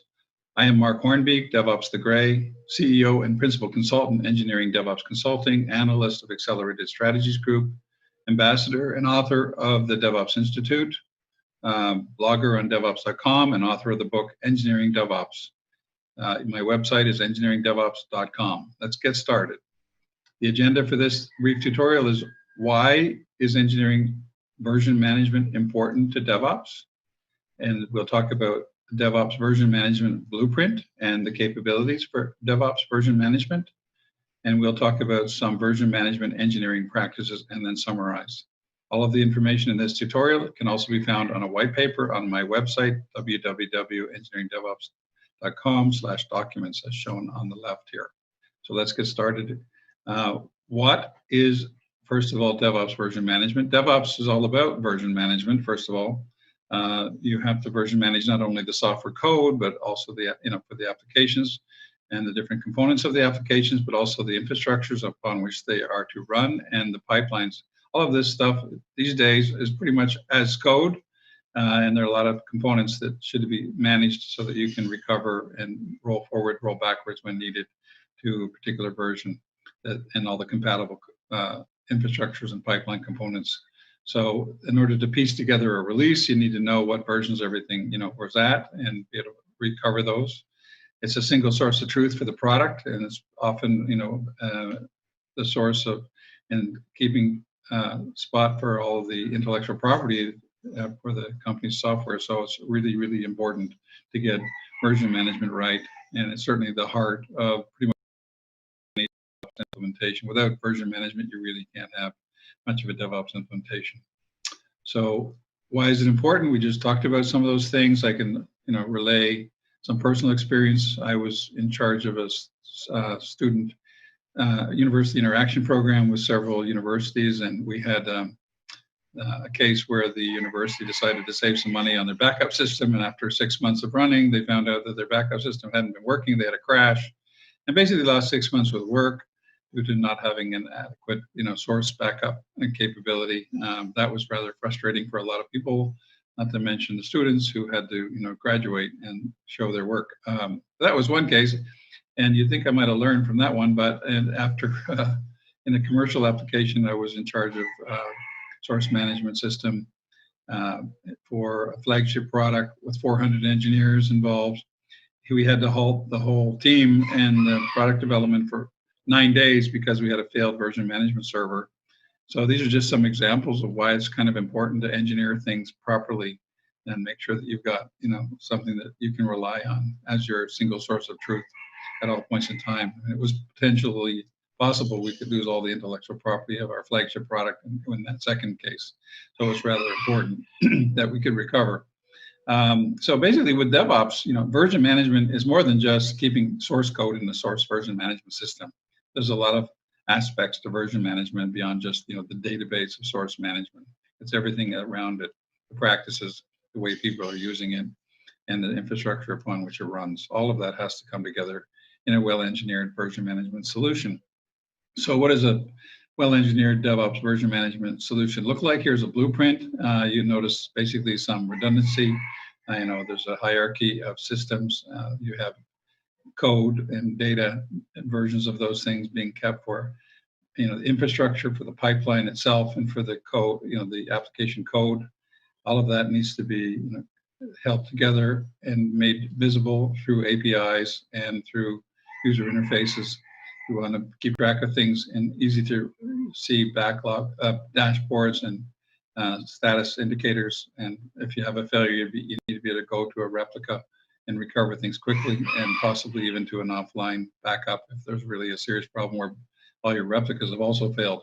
I mean, I personally experienced those issues. I mentioned a couple of cases in my prior slide, but these are very real issues, and it's certainly not advisable in a DevOps version management system that is so heavily dependent on keeping track of versions to only have one system that's not, redundant and backed up well. So having something that's a multi-master capability that can keep track of where where things are and be able to pull it together, because most of these repositories and version management systems are different technologies depending on what's being managed. It could be a configuration management system using a database. It could be a code management system using something like GitHub or Perforce or GitLab or some of these other systems. But pulling it all together into one multi-master to keep track of the versions of all the different things associated with any one particular release is important. So you need a multi-master that can, keep track of the overall. Having a dashboard, like I mentioned, is important to be able to quickly see the health of the overall system and to be able to support disaster recovery and prevention through backups of the replicas and procedures automated as much as possible, because you want these things to happen quickly and not interrupt, the team or the product in this fast world of DevOps. What are the capabilities? Well, there's at least 5 types of capabilities. I won't go through all the details here. You can refer to the paper, but essentially, at the administration level, there are capabilities to make sure that all the administration features are supported. So through an API or through a user interface, things like setting up user accounts and setting up, machines and setting up, let's say, streams of activities, branches, and so on. The application users themselves want an easy-to-use user interface, and again, an API for using the different versions of the apps and branches, infrastructures, and pipelines. This might be consumed directly through an API in the databases, or it could be through some kind of third system like a service library or something of that nature.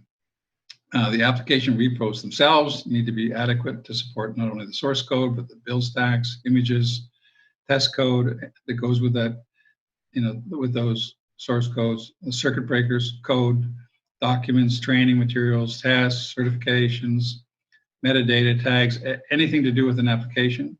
Similarly, on the infrastructure side, similar capabilities, but in this case, you're looking at data being version managed for, things like containers registries, build artifacts, configuration management playbooks, network configuration data, storage configuration data, deployment scripts, documentation, training, tests, metadata, and tags associated with infrastructure.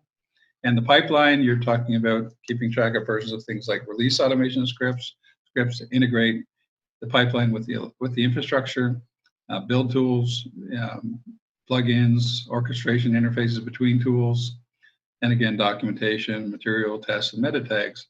So all of these things need to be kept track of, and a good DevOps version management solution will have all those capabilities.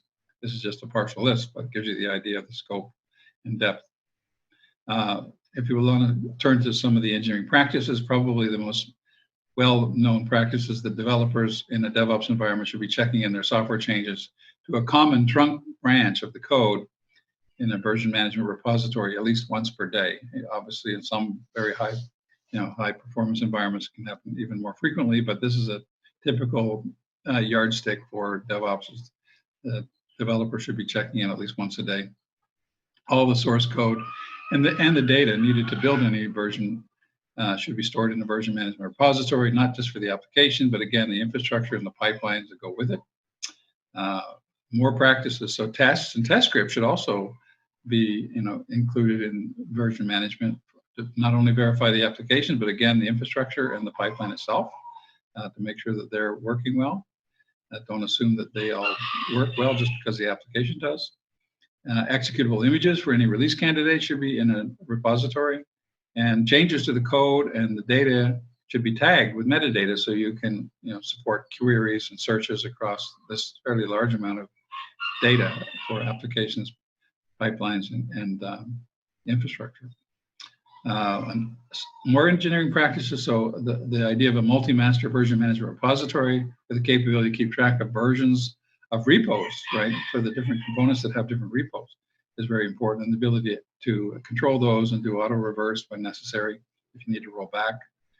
Having a dashboard and alert capability to keep track of the health of the repos, as I mentioned before.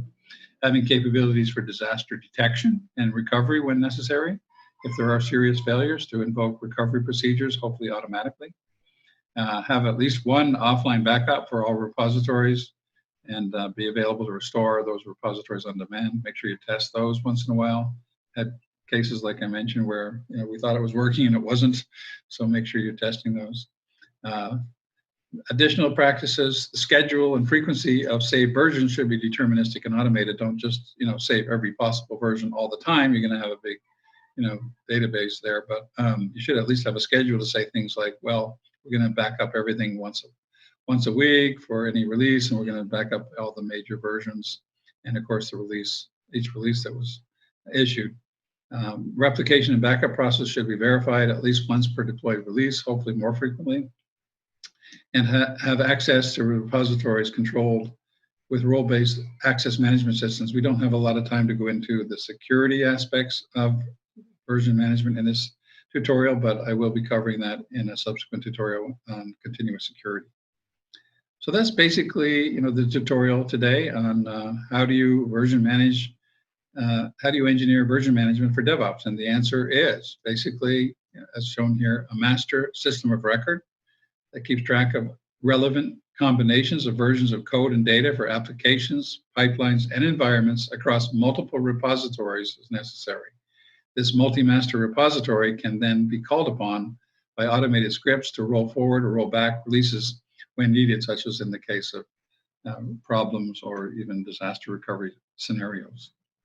That's it for this tutorial. If you want to learn more, I encourage you to look up the white paper on engineeringdevops.com documents, or get a copy of my book at mybook.to, Engineering DevOps, or email me at mhornbeek@engineeringdevops.com. Again, thanks for listening. Look forward to seeing you in the next tutorial in this series. Thank you.